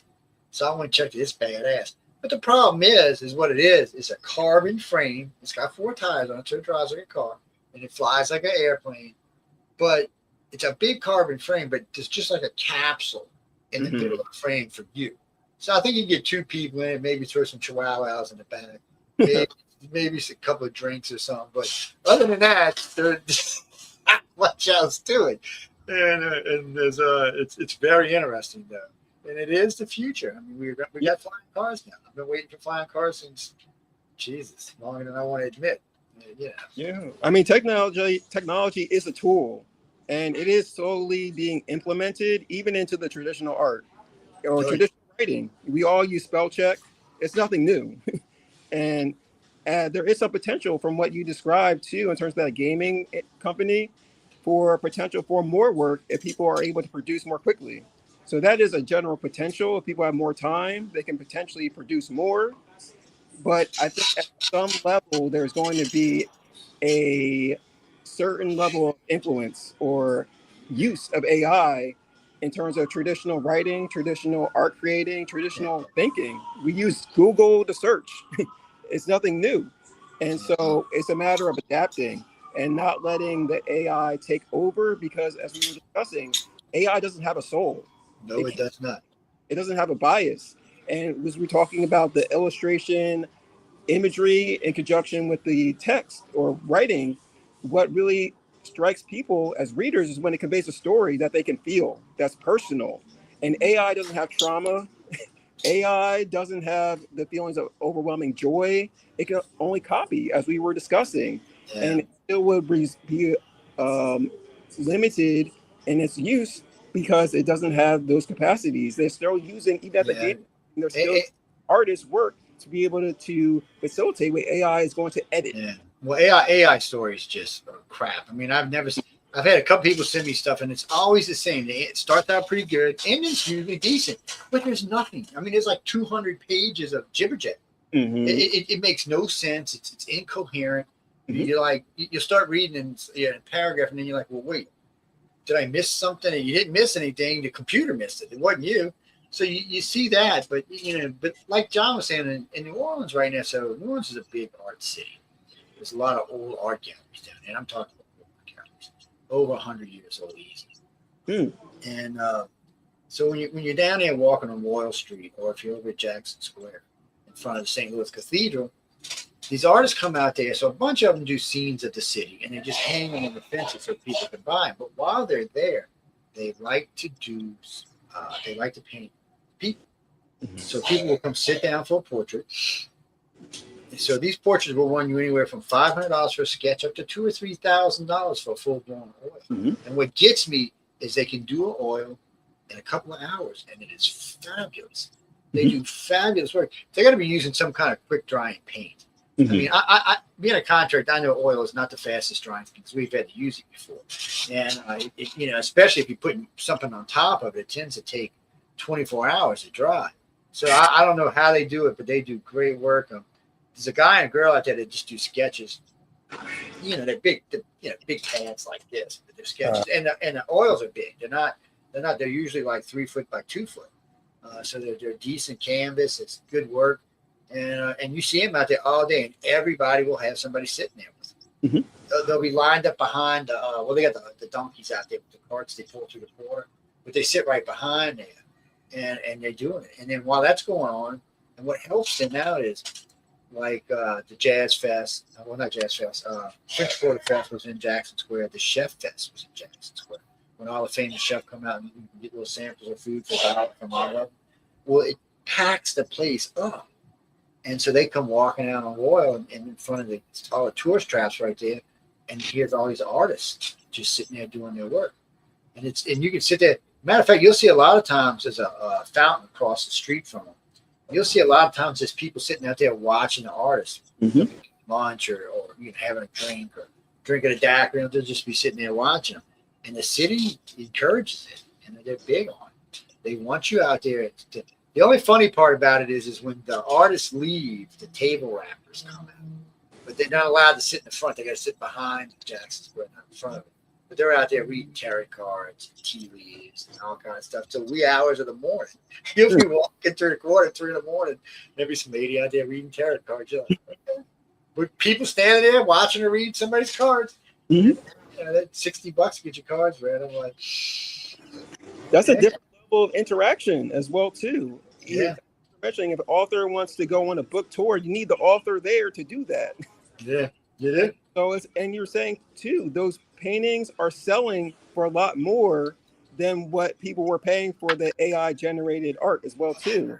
It's different investing in something that's going to increase in value over time. A lot of people buying art are not just buying art at a certain price, buying art just because they like it, but also because it's an investment that will continue to grow if they sell it or it goes on auction 3 to 40 years later. that could also serve their children, their grandchildren. That's true. Well, it's interesting to bring that up because yeah, it's very rare that you buy something that increases in value. You buy cars, good paintings, coffee. It's very rare that you buy something that increases in value.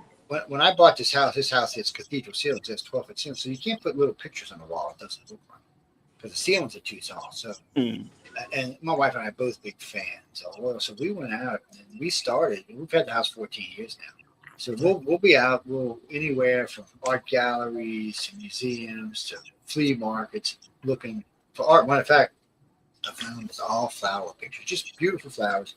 I wasn't the biggest fan of it. I knew my wife would like it. It was hidden in this furniture store, covered with a thing, covered in dust. So I shook it off, got it, looked at it. I said, well, this looks cool. Nice big picture, like 3x4. So I asked the guy what he thought. He said, well, give me $35. I'm like, cool. So I get home, clean it up, put it on the wall, and look up the artist. That poor guy lost like $3,000. Right. Same thing with the Larry Hatch. Larry Hatch did. So, in New Orleans, we have Mardi Gras and we have Jazz Fest. So all these big festivals have their own posters. So they hire artists to create the posters for them. Larry Hatch did the Demon and Angel set for about 10 years. So he would draw a demon and angel. Like there's one where the guy's just standing on there, a little girl in a red bikini, a little girl in a white bikini standing on his shoulder. And then there's full size ones. But anyway, I was in an art place and I seen one of his pictures there. It was the devil standing with the angel and the female devil. And I was like, what do you want for it? And this picture's like 7x4.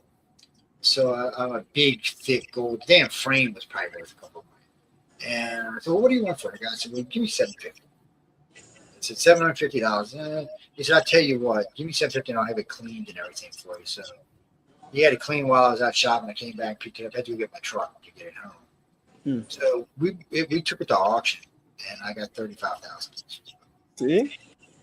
And the artist had died too. And oh wow! Yeah, but I knew it was going to be worth more than $750. $35,000, I had not a clue. I was thinking like $5,000, $3,000, something like that. So it was a pleasant surprise. But I got a Asprian ferry that I paid $145 for at an auction in Florida, and it's sitting on my wall right now. It's insured for $11,000. Wow! So I mean, I don't mind that. I mean, if I really like a piece of art, I don't mind. If I got the money to pay for it and it's not going to hurt myself, I'll buy it. I don't mind. And most people I find, if they really, really, really like something, are going to spend the money for it. Right. It's something that, and a good, you get into art, especially when you're talking oil or even acrylic, that shit's going to be there. We'll be dead gone. It'll still be there. I mean, we're watching pictures from 1,000 years ago be sold. Prices that are astronomical. And frankly, some of them I think are really great pictures, and some of them I'm like, what's the big hubbub about this picture? I can't help myself. It goes both ways, but you're right. A lot of times when people are buying something, it's because they like it, and also because they can see the potential for it to grow as well too. Yeah, it's my daughter was like, oh well, this is all inheritance, right? I'm like, what? I said, no, He says, when I get remarried, I can afford some little, 20-year-old. I just like to drive them crazy. But no, I mean, art's a big thing in the city. Art and coffee, actually, because New Orleans is also a coffee city. So. And a party city. So I should say art, coffee, and alcohol. Oh, and food. Let's not forget food. New Orleans, it's hard for me when I travel because I travel a lot. Last year I was in 52 cities, 55 cities. And, wow. And the thing of it is New Orleans spoils you. First off, the sizes of the food is always big, but New Orleans, most people, they start their food out with salt and pepper. So New Orleans starts out with the Trinity, the Pope, and salt and pepper. So you get garlic, green onions, bell pepper, and celery, and salt and pepper, and one other one. So before you even start cooking, there's 7 seasons. And that's before you start actually adding real seasoning to it. So, I mean, for us, it's multi-layered, 14, 18. So when you go places, like LA's got decent food, but it's bland to me. New York's really bland. And matter of fact, I was in New Jersey. I ordered this big steak. And the chef came out, how's the steak? I said, yeah. He said, yeah. Like, it's okay. He said, really? He said, where are you from? I said, New Orleans. He said, I'll be back. She tweaked a steak. He comes back, you should try this. I'm like, oh yeah. I said, now that's a steak. He said, yeah. He said, people in New Jersey don't have taste buds. I'm sorry. He said, That's the best. That's what's called taste. Yeah, but it's funny. You know, I've been watching all the FIFA people in town from around the world, and they're freaking out about how much food portions are, and that we don't all just eat fast food. We actually have a lot of good food. Yep. And he said, you know, when you watch the media in Europe, it's all y'all eat is McDonald's. I said, we do eat a lot of McDonald's. We're not gonna lie. I said, but you know, no, we like to eat food. I mean, you ever remember we eat 3, 4, 5 times a day in America. Yeah, but also I've noticed even the fast food in Europe when I was in Paris is of a higher quality. There's less fat, there's less sugar in it, and there's different levels of health awareness around the world for even McDonald's. So you there's different standards. Well, no, see, it's different in the United States. So when I was really young, I was a manager for them. Oh God, this is like 40 years ago. So managers are allowed to pick what you get to eat. So Taco Bell. When you get Taco Bell, if Taco Bell makes you sick, it's because they're using a 50% ground beef, 50% soy. But Taco Bell does offer 100% pure, low-fat ground beef. Mm-hmm. But a lot of the managers won't get it because it's more expensive and it cuts into your inventory prices. But we only use it at my stores. We don't use it, but McDonald's is the same way. So McDonald's and Wendy's offer 100% pure beef patties. Low lean, 90-10 or 85-15 is the cut. But that's another thing that's up to the store manager. So I had a big store in Biloxi when I was young. It was $1 million a month store back in the day. It was on the beach. So everything we used was high end. So it's like for Taco Bell, you can get the dehydrated beans or you can get the real beans and have them done in the store. Or same thing with biscuits. You can get the ones that they make somewhere. God knows how they make them. Probably don't want to know. Or the ones that are freshly made. So it's different, but that really has more to do with who owns the franchises and versus anything else. McDonald's doesn't crack down on them because they figure if they can get away with it, that's their problem. That's an excellent metaphor to the AI discussion that we were just having. How much AI filler is in there? You're saying more so for these bigger companies, places or things that need to be put out more quickly compared to high quality ingredients, artist input. It's a very direct metaphor to that. It's what was that, Glenn? No, Europeans don't have middle food like America does. Mm-hmm. It's different. So we have all these middle class restaurants like Applebee's and stuff like that. You don't really see that in Europe. It's a different one. They're never going to have the type of food portions we do because it's a much smaller place. And you have to remember, Europe's used all of its resources a long, long time ago. Everything that goes in the EU has to be brought in from other countries. Yep. So, it's more expensive. That's why side portions of things are small. Now, they're starting to make refills free, but that's only because so many people came to the United States and went home bitching. They're like, if they can do it, we can do it. What's going on here? So you get things like that. But and AI, when you throw AI into all of this funky mess we got going on, in some places it will shorten things, but in a lot of places it's going to add confusion. Like when we were talking about the book, there's nothing in the middle. So if you're giving AI a real project where it's going to take some intense time, and I'll give you a perfect example. I've been training AI for English because Alexa's an idiot. And half the time, ever since she went to AI Plus, she became an idiot. She's wrong half the time. She gets figures wrong. She quotes you one number and gives you another. So I'd written to them about this and I had a big fit. So I'm just going to sue y'all because this thing has become absolutely stupid. And they said, well, no, we said that was the point to put it out there so we could train it. So we're giving a defunct AI basically for you and I and everybody on the planet who owns one of these, whether it's Google, Siri, or Alexa, we're training a thing for free. That we spied upon all the time. That's how autocorrect got to be what it is on the iPhone or any cell phone because they were spying on people to see what they actually normally write. Yeah. Somebody just got in trouble for that too. And so the level of bias comes in for what people are actually going to consume. People have to be able to think. to be able to determine if the information that they're receiving from, you said, your Alexa is correct or not, because at a certain point, everything gets mixed together. It's a general Google search. It goes to the medium, and there are people, using AI to grade papers, getting the wrong answers, having to regrade papers. So a level of human questioning still has to be in place to move forward as a species, mentally. And so I think that level of human consciousness is still going to play a role. Oh, I do too. Jesse, to answer your question about AI and taking over the world, I'm going to tell you a little secret. I know all the sci-fi movies always like to make the robots take over and kill us and all. But you have to remember something. Even for AI, we're the creator. You don't kill the creator. Even we don't want to kill the creator. And AI is not going to want to kill the creator either. The real problem for us is going to be not that it's going to want to kill us. It's going to want to better our lives. Now, what does better our lives mean to an AI is really the question. Yeah. If you ask the question, like, what's the biggest threat to planet Earth, and it says humanity, then that's the solution. That's save the Earth. That's why it's important on what questions you ask. So I had wrote to people after that and said, look, why didn't you ask what was the best way to save the planet through humanity? How can humanity save the planet? And don't ask how you can save the planet, because the first thing it's going to say is get rid of humans. It's not even going to, that's just a common, that answer's coming.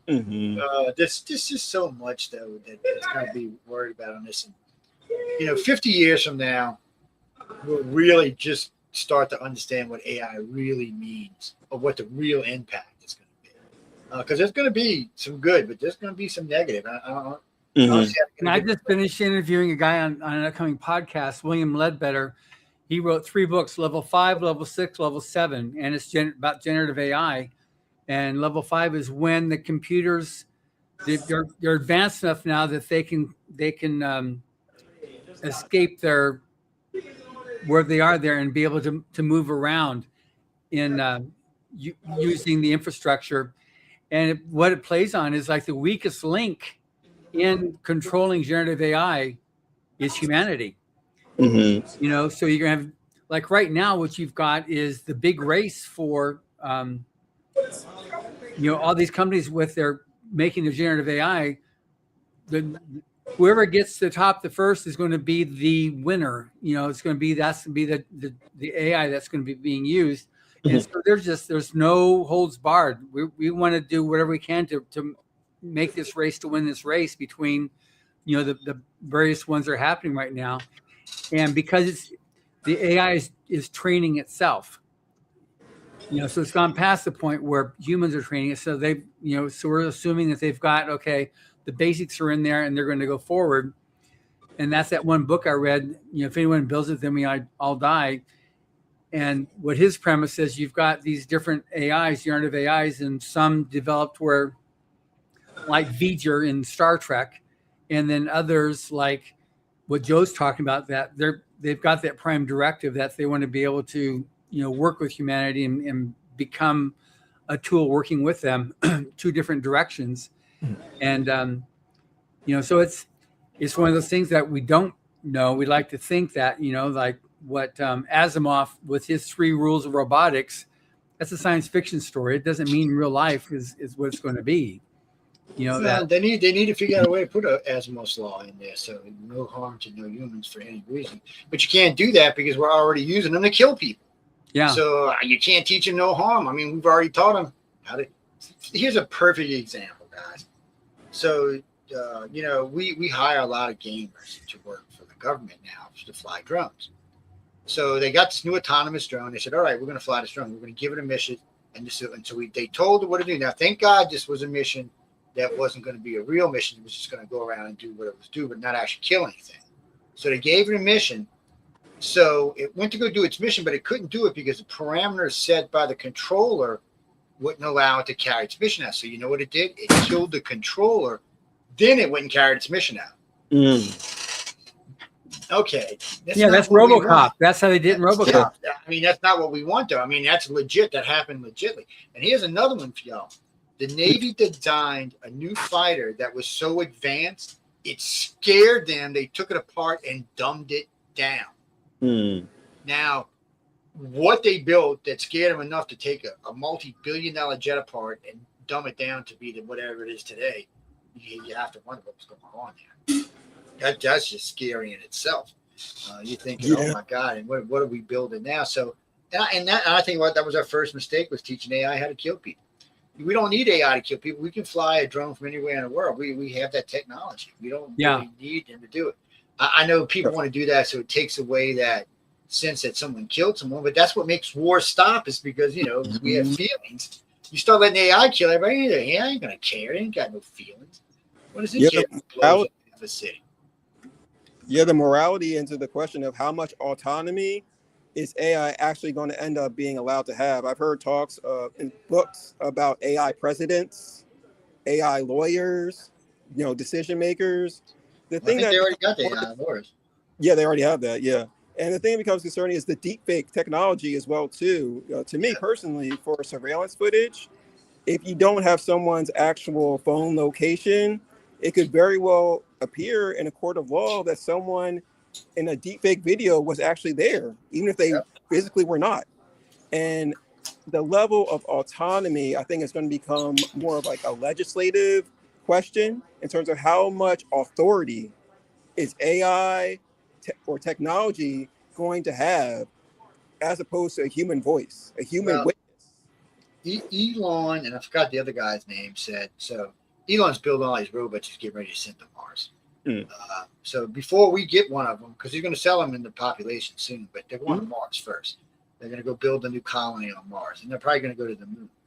So the reason he's doing it is because, trying to fit a starship to bring even 12 humans to Mars is going to take a lot of resources. But sending a bunch of robots, you don't need life support. And the robots can be folded up, so you can put lots of them on the ship and send them at one time. And his goal is, right now he's building one starship a month. By the end of the year, he'll be building 2 a month. By next summer, he will be building 5 starships a month. Now, figure this out. Our government couldn't do this. And we've got far more money than he does. But yeah, he can do it. And it's not even phasing him. He's getting richer by doing it.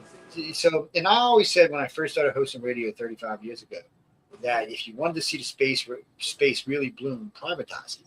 And since they privatized it, it has changed in ways that when I was a kid, there was hardly any satellites in space. Now there's 40-something thousand with 1,000,000-something pieces of junk, and Elon owns 10,800 of them himself.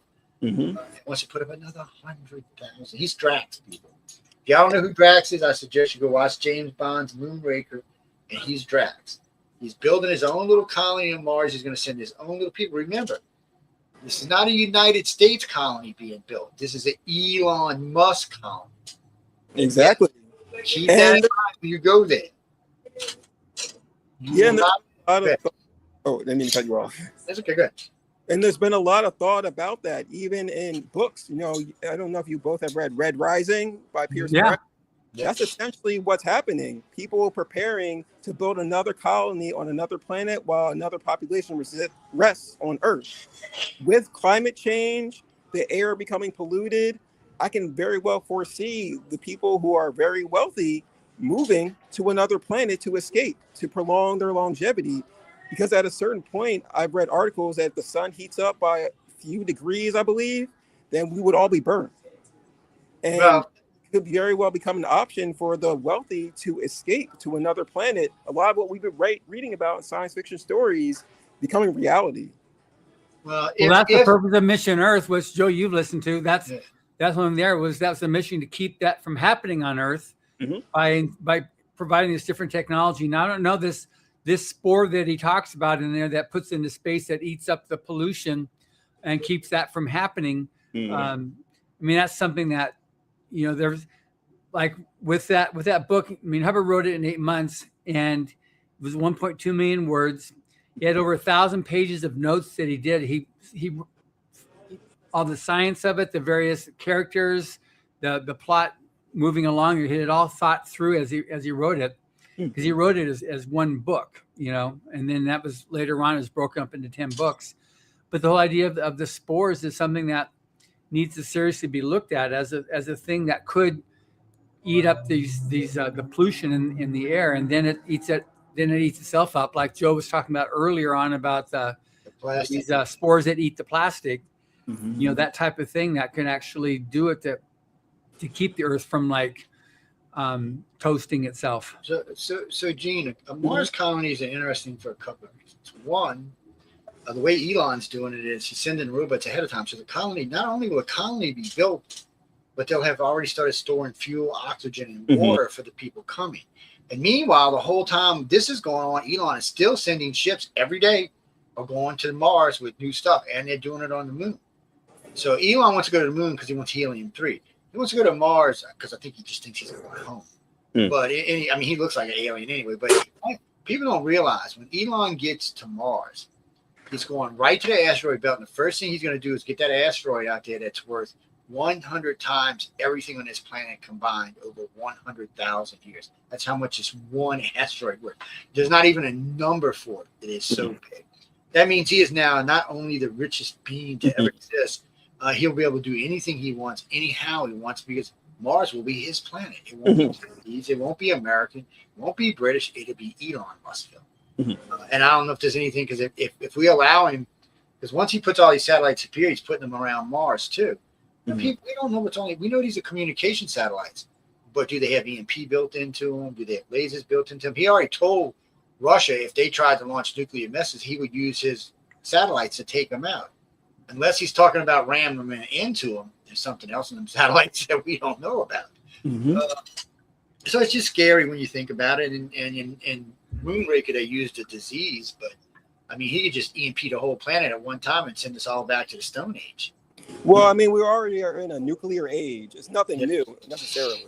We've always had that threat. Yeah. With nuclear bombing, but well, you don't have to use a nuke to make an EMP anymore. You can just make the EMP without the radiation. But so you can use those, because now we use those to kill drones. Actually, EMP waves to kill drones, or unprotected drones, I should say. Yeah. Because some drones are shielded, but all these technologies are fabulous new technologies. I mean, the neurochip. But I told everybody when he bought PayPal, he was doing this because he wanted to go to Mars. And every company he's built since then is so he can go to Mars. Now, granted, there's a lot of benefits for us. The neurochip is a fabulous thing. It allows paraplegics to use their computer and do other things. Plus, they found out that now they can use that neurochip to link bionic parts to the body and operate them without having to have a nerve set. That's interesting, because a lot of times the reason you can't have a bionic part is because the nerves are too damaged for it to work. Yes, Jesse, they do have bionics now. Yeah, I know. They got arms and legs that can make you look like, what's his name from the $6 Million Man. Yeah. So it's essentially a human robot. Basically, yeah, cyborg, I guess is what you'd call it. Part alive, part robot. Well, that's the RoboCop. Yeah. There are more of these robots out here. I don't know if they have them in LA or in New Orleans. The Uber Eats robots that drive by. Oh, the little ones? Yeah, I've seen them. Yeah. They're all over the place, and we've got all the ones in LA are funny as hell because they back up and go they get stuck like they got the big eyes that blink. And yeah, I think they're actually programmed by a camera or some sort of surveillance, because I was walking by one a few weeks ago and the eyes turned to hearts when I passed it. So I think they're operated by some sort of camera, because otherwise they get run over by cars. I'm sure. Yeah. Oh yeah, these robots are out here. I see them in the supermarkets now as well too, scanning the aisles for inventory. We're really approaching a lot of what science fiction is written about. Oh yeah, I was listening to all the Europeans who were using the different cars around. The Waymo, the Waymo. Yeah, all around the country, because they're in a couple of cities now. And do they have? Here in Hollywood, they're all over the place. Yeah, they're in LA, they're in DC, they're in New York, they're in Phoenix is where I think they started at. Yeah, these are the self-driving cars. Yeah. That's the ones. They're everywhere, and then pretty soon they'll be in every city. Yeah. So what happens though when an accident occurs? Does the car go to court, or the person? The company goes to court. They're the ones in trouble because they own the car. So just recently in LA, matter of fact, this happened at a 4-way stop. 4 of them came at the same time. They couldn't figure out who went. They were stuck there. They had a physical person had to come out and move one of the cars so the other 3 would work. So they said they've updated the software since then to take care of that. But they said, there's going to be things like this that, there's going to be learning curves that, we can't think of everything. And they fixed that. Very precarious as well too. If you think about if a car has to swerve into a pedestrian, a little kid crossing the street, or the car ahead of it, how was it going to decide? Like by someone's status? Like, are they going to run into the billionaire's car or run over? It's no different than a human driving at that point. But what I've seen, like, a car, like, why does it stop? And then because they have the radar, I guess is what it is, or sonar, when on the top, then all of a sudden you see a person walking. It shows somebody walking. So there was a derelict that was walking across the street in front of it, just like, like they're so wanting to do here in Los Angeles. So it stopped until they got across the street and on the sidewalk and continued stumbling along, and then it started going again. So it did stop on that, but they're on the freeways now. So now they've advanced and now they got the little buses, the mini buses that are driving down the freeways too. It's just, it continues to go. They're just moving forward, learning and then moving, learning and moving. And Uber and Lyft is a thing that makes a lot of people a lot of extra money. So I don't know how this is going to go down in the end. There's going to be a big fight somewhere along the line. Yeah, well, you got the death of yellow taxi and the taxi service, which Uber and Lyft pretty much killed the taxi because they're cheaper and better. I mean, taxis are always smelly, nasty, dirty. Uber cars are usually clean and nice. And you can check the Uber car before it gets there. There's always a write up on it and stuff. Yeah. You can decide what level of Uber you want to get to. Yeah, and then a lot of times, like if I'm not going anywhere long distances, a lot of times I'll take the upgraded Uber. They're really nice. And you get $20 to go somewhere, and it's still cheaper than getting in a car, filling it up, and running around. But I know I know you're going to get ready to shut us off here, so I want to make sure that I put my plug in for. Plug it out there. So. I wonder how we created this contest in '83, and now it's been 42 years. We're on year 43. Arthur was a winner in volume 40 with his art there, and he's continued to do really well. A lot of people have gotten some major recognition and starts to their careers because of this contest. It's free to enter, and you can enter both the writing contest and the art contest by going to writersofthefuture.com. The book itself is an amazing book because it has 12 great stories and 12 great artists that you are able to discover your new favorite authors. And so this particular book is in bookstores all over the U.S., but also in Canada. You can get it in Australia, South Africa, throughout the United Kingdom, on Amazon, pretty much everywhere else around the world. But if you like science fiction or fantasy, it's got so many rave reviews because it really is the best of the best new science fiction and fantasy. I definitely recommend you get this if you like science fiction and fantasy or know somebody else who is, or if you're a writer or an artist, enter the contest. It's free to enter, and Arthur can tell you why it's such a good thing as an artist. Yeah, it's an incredible resource and community to be a part of, from industry professionals in the writing and illustration and publishing categories, and also peers to develop and grow with. It's a great community to continue to be inspired by and to feed back into. So I definitely recommend applying and participating in the contest. You only continue to grow with each entry. Great, and with thanks. the community that surrounds it, in newsletters, you see all the incredible art that's out there. And it's a community that extends much beyond the contest itself to conventions like Gen Con, Dragon Con they may have heard of, a lot of products that people consume like magic cards, books, and it really is all interconnected. So it's a very great intersection of industry professionals to be a part of. Great. Thank you. Yeah. And Joe, you can tell us why we need to get the book. You need to get the book because it's right there. You need to get off my desk. Somebody needs to buy the damn thing. So get off my desk. Actually, if y'all notice, look, this room back here, there's a lot of books missing. I gave a lot of books away last week. That's good. Oh, yeah. I've got, we're sending you a bunch of our Western books. So we're doing a whole big promotion on Noah and Hubbard's Western. So we'll be sending you 5 sets of books that we can do a giveaway on the next week or two. Cool. Jesse, one of the best reasons to get this particular book, 42, there's a lot of unique stories in it. All of them have, let me rephrase it. All of them have unique stories, but some books are actually better than other books, just because of sheer amount of stories. This one, particular books, has more stories that don't exactly go the way you think they're going to go. They're unique in the fact that they're different. I mean, they all have different stories, and I think fantasy is the biggest for writers in the future. Most of the stories I've read so far, I think I'm 18 or 20 books in now, so I would say the majority of the stories are fantasy. There's good sci-fi, but the majority of them are fantasy, or a cross between fantasy and sci-fi. Writersofthefuture.com, Chris. That's all you got to do. Go over there and send it in, and they'll read it and The big boss lady will get it, and then if you make it past them, then they send it to the judges, which nobody knows who the hell you are. They take a look at it. If you're good enough, the judges will pick you. If not, they might tell you, hey, look, try better next time, or why don't you try this next time? One of the nice things about their judges is they do give feedback. Not always, but a lot of times. If you're a finalist, you get feedback. So they help out and stuff, honorable mention, stuff like that. Because they want y'all to succeed, yeah. But everybody can't win. They only have 12 winners. Yeah. Well, they have 24 winners, Jack, but that's because they got 12 illustrators, 12 authors. And the year you're talking about is because they were coming back from COVID. That's the first year I went with them. Yeah, they had a lot of people. Yeah, it was insanity is what it was. I think I did more interviews in those 4 or 5 days I was there than any other time in my life. I did a lot. A lot. Way more than I've done since. I mean, I've done a lot. You will see now it's different for us because we get in quite a few interviews when we get there. So now I pick and choose the interviews. So there's usually going to be out of the 20 winners that shows up, there'll probably be about 10 of them that get re-interviewed. Plus there'll be some judges I sneak in. And every now and then I like to just sneak in random people. Whenever I can get any of John's people to sit down, I sneak them in. But they are hard to get to sit down, people. I'm like, well, Eve always threatens my life when I try to get her to sit down. I'm like, just sit, let's talk. No.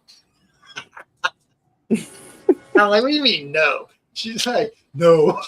I'm like, okay. What about the word no? Don't you understand? I don't understand the damn word. It just doesn't register in my head.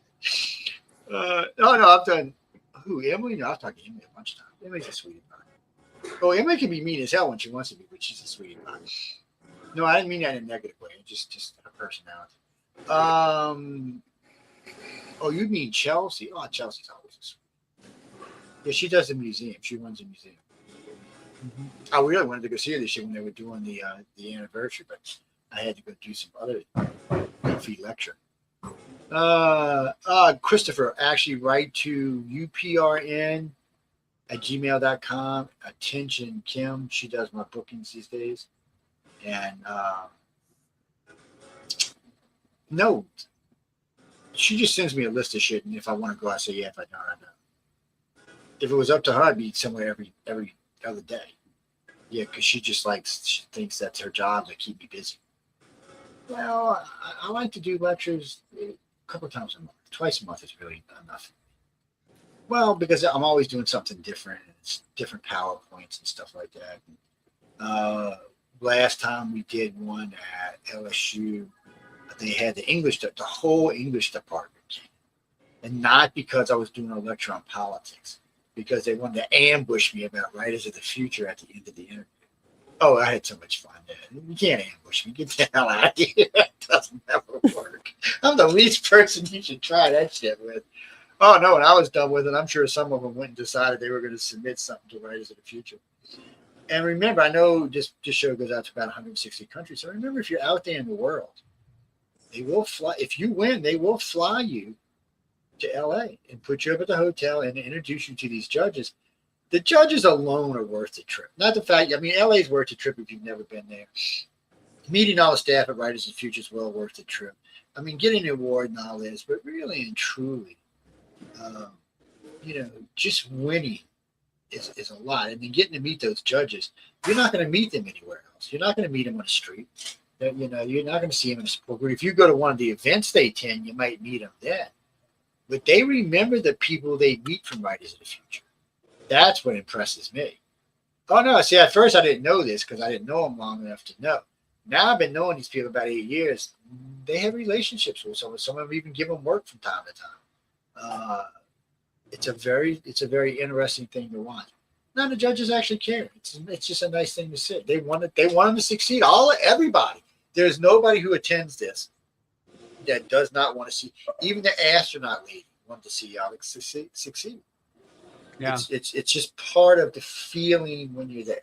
If you're going to win an award with any group, this is a good one to win it with because they really want to see you succeed. Some groups are not in it for that. They're in it for the money. But in this case, they really want to see you succeed. Which is what L. Ron Hubbard created the contest for, to be able to do that. Yeah. And it's been going strong since. He launched it in 1983. I think they've got 2 quarters left this year. Yeah, well, we're in right now. Well, this quarter we're in. So we're in July, August, September. So we just started quarter 4. Oh shit! Well, y'all better get them in, guys, if you want to win. Yeah. Yeah. You better get to drawing, get to writing, get the AI pencil out and say, "Draw me something good." No. No. Because Echo gonna come beat you in the head with it. You send her something. If I don't get you first. She Echo is a very. Matter of fact, I was looking at some of her work earlier. The Echo is just a very talented. Yeah. Plus, she's a lot of fun to talk. Jesse, I'm gonna give you some advice I give everybody when it comes to politics. Unless you're filthy, stinking rich, or you're like me, stay away from it. All you're gonna do is isolate half your followers. You don't want to do that. Look, it doesn't matter if you're a liberal, conservative, or independent. It doesn't really matter because everybody who sees your art, regardless what politics they are, will probably buy it unless you choose a side, and then they're not going to buy your art anymore. Yeah, don't look. It's not me. I don't. No, because somewhere along the line in the last decade or so, we got really polarized. So when you mention it now, look at J.K. Rowling. So first she came out hardcore against the conservatives, cost her $500 million. Then she decided the other thing. So she kind of went against the liberals, which cost her. So when she introduced that new series with the Annals, which is a good series, it did not get the acclaim as her previous work did because she stuck her nose in the politics. Look at poor Taylor Swift. She'll tell you it cost her $450 million to back Harris. It's just, well, she's got the money. What does she care? She's worth over $1 billion.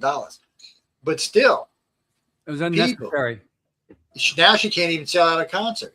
And even her friend said she had never been booed before. She's been in 5 different places. She was at a country concert to go sing with a friend of hers, and they booed her on stage. Well, country people are generally conservative. You pick the liberal side. What do you think they're going to do? Yeah. So I'm just telling you, people, just leave it alone. It doesn't matter. The only reason I get away with it is because I'm a centralist and I'm an equal opportunity hater. I hate on both sides of it. So I'm not, in all fairness, I can be nice to both sides. When they do something good, I say something. When they do something stupid, I'm right there, putting my foot firmly in the where the sun don't shine. Because it's part of our jobs, and we got an award from NBC for being considered one of the most legit news shows on the internet. And then we got an award from we won Best Broadcasters both station and show in New Orleans a couple of years in a row. Because we do news, and we do the first hour is just news. It's not my opinion or anybody else's opinion. It's just news. Now the second hour, maybe opinion, maybe satire, maybe something else, maybe clips. We've been doing a lot of the FIFA clips because they're really uplifting for both Europeans and Americans. It's just nice to see both continents getting along so well. Because the media doesn't really want us to, but the people seem to want to. I mean, everybody's been having a great time. And there are literally thousands and thousands of these videos. I mean, I forgot what amount of visas they said, but it said it was up 1,100% people from Europe asking for visas to the United States. Because they had no idea what our country was until they came here. All they got was everybody here eats at McDonald's, and that's it. They didn't know about all these other restaurants we liked. Yeah, people in the world, let me explain something to you. Americans aren't fat like they are because they just eat at McDonald's. They need more than Mickey D's. And I know we can only eat Mickey D's so much, man. Right now, I think I can eat it like once a month. Oh, man. I haven't been to McDonald's for decades. It's I like their breakfast. What do you mean a good breakfast? As far as their hamburgers go, I don't know. Yeah, ever since I saw Super Size Me, Yeah. high school, that turned me off to it. Yeah, totally turned me off. We had a thing too where this has been a couple of decades here at our office services. Somebody once left a hamburger on a wall, on a brick wall, and it was a week later. Somebody came and they saw the ants walking, and they walk around it and kept on going.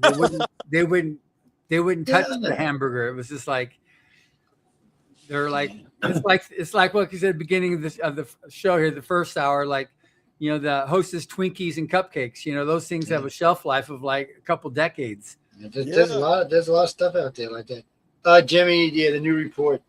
You mean the microplastics? Americans have microplastics, but everybody on the planet has it in their blood. Americans aren't the highest. I thought for sure we were going to be the highest. We ended up being the third highest. Europeans are actually the highest, followed by the Chinese. And they say the Chinese are going to pass. I didn't realize there was that much. I guess now there is in China. In the old days, they probably weren't. But I guess now that they're modernizing. And then I was listening to one of Xi's people who just left office and came to live in the United States talk about one of the biggest problems China has is like half their population's westernized, and they don't know what to do about it. They're like, because they're a communist country, but really they're only communists from like the middle up. When you look at the rest of China, China's governments are a little different. Their governors or a lot of them are elected. A lot of their local politics are elected. And they got a lot of freedoms now, like the Westerns do, but they are still a communist country. Yeah. And so you never know what that's going to mean to a free population. So China is not exactly sure how to fix this problem, because now if they decide to crack down on 400 million Chinese, they're going to have a problem. Because I don't know if they're going to just bow and say, okay, we're fine with that. Because, Westernization is what made Americans and Europeans cocky. Well, Europeans were always cocky, but still, that's what made Westerners cocky. What's Jimmy? They call it the former. We got to go, but they call it the former continent because it's the former continent. So what everybody's saying today is for 6,000 years, the Middle East and Europe ran the world. For 3,000 years in the beginning, the Middle East ran. For the last 3,000 years, Europeans ran. So now they're saying, okay, America's just now starting to take control of the world in the last 100 years. They're saying to let the new world have a chance at running the world for them. We can't do any worse than the old world did, that's for sure. We didn't start a new world war, so it's so they're just that's what the movement is. And even the Europeans now started calling it, the ones that are moving here, they started calling Europe the former continent. And we've always called it the old world versus the new world. And you can tell that just in construction and the difference in our cities. The only cities that are modern as U.S. cities or Asian cities. Yes, some of the new Chinese cities are seriously modernized. In Singapore, when I was in the Navy, went to Singapore, it was a hole. That's all I can say. It was nerdy, dasty, dangerous. Now it is a beautiful city that if you drop gum on the ground, you get a $500 fine. Yeah, they cracked down on all that sex and porn they had going on. It's become a magnificently beautiful. And then, of course, there's Dubai, which is probably the most modern city in the world. And then the new city that they're building there. Y'all seen the new city they're building? They self-enclosed. How many miles long? It's ungodly long. It's a glass building that goes on and on and on and on. It's just a one massive city in the middle of the desert. Yeah, so that kind of reminds me of Revelations, when the guy with the blue turban and the city rises from the desert. You make me a little nervous, people. We got to go. Arthur, it's great having you on. Great catching up with all of you. Thanks so much. Thank you very much for joining us, Arthur. If you ever get any artwork you want to display, you want to send a copy, send it, and I'll stick it up there. And we leave it up there. And then one of the holidays, we'll address. Yeah, I'll get it for you. Or John will get it for you. One of us will get it for you. But yeah. Carmen's got it too. But anyway, we got to get out of here because I only got a half hour for the next show starts. So, guys and girls, I want to thank everyone for tuning in to United Public Radio and the Austin Scroll. I hope you enjoyed the show. If you do have a moan, groan, bitch, or complaint, feel free to write to Michelle DeRoche at uprn@gmail.com. No, don't write to iCarc.com because I'm not as nice as she is. So you want to write to the manager, not the owner. I'm just saying, you're better off writing to the manager. And so y'all be sure to check it out. Coming up next is the chat. I know they'll be talking about new cities that have been found underwater that predate civilization. So it should be a most interesting topic. And also, they'll be talking about how science has proven what ghosts are. I can't wait to hear this. All of my ghost friends are going to lose their mind because science shouldn't get involved. What do you mean science shouldn't get involved? Anyway. So Arthur, I just sent you Joe's address. Yeah. I just emailed it to you. Definitely be able to send you something. Yeah, that'd be great. On that note, guys and girls, thanks. What are you talking about? You can't even see that picture back. You can see the pink light that goes up to the picture. Yeah, right there. See it? Yo. But you can't make out the picture. No, it's Battlefield Earth picture. I need to put a light on top of it so you can see it. Yeah, I'll do that soon. But anyway, thanks again, guys, for tuning in, and we'll see y'all in a little while. Goodbye.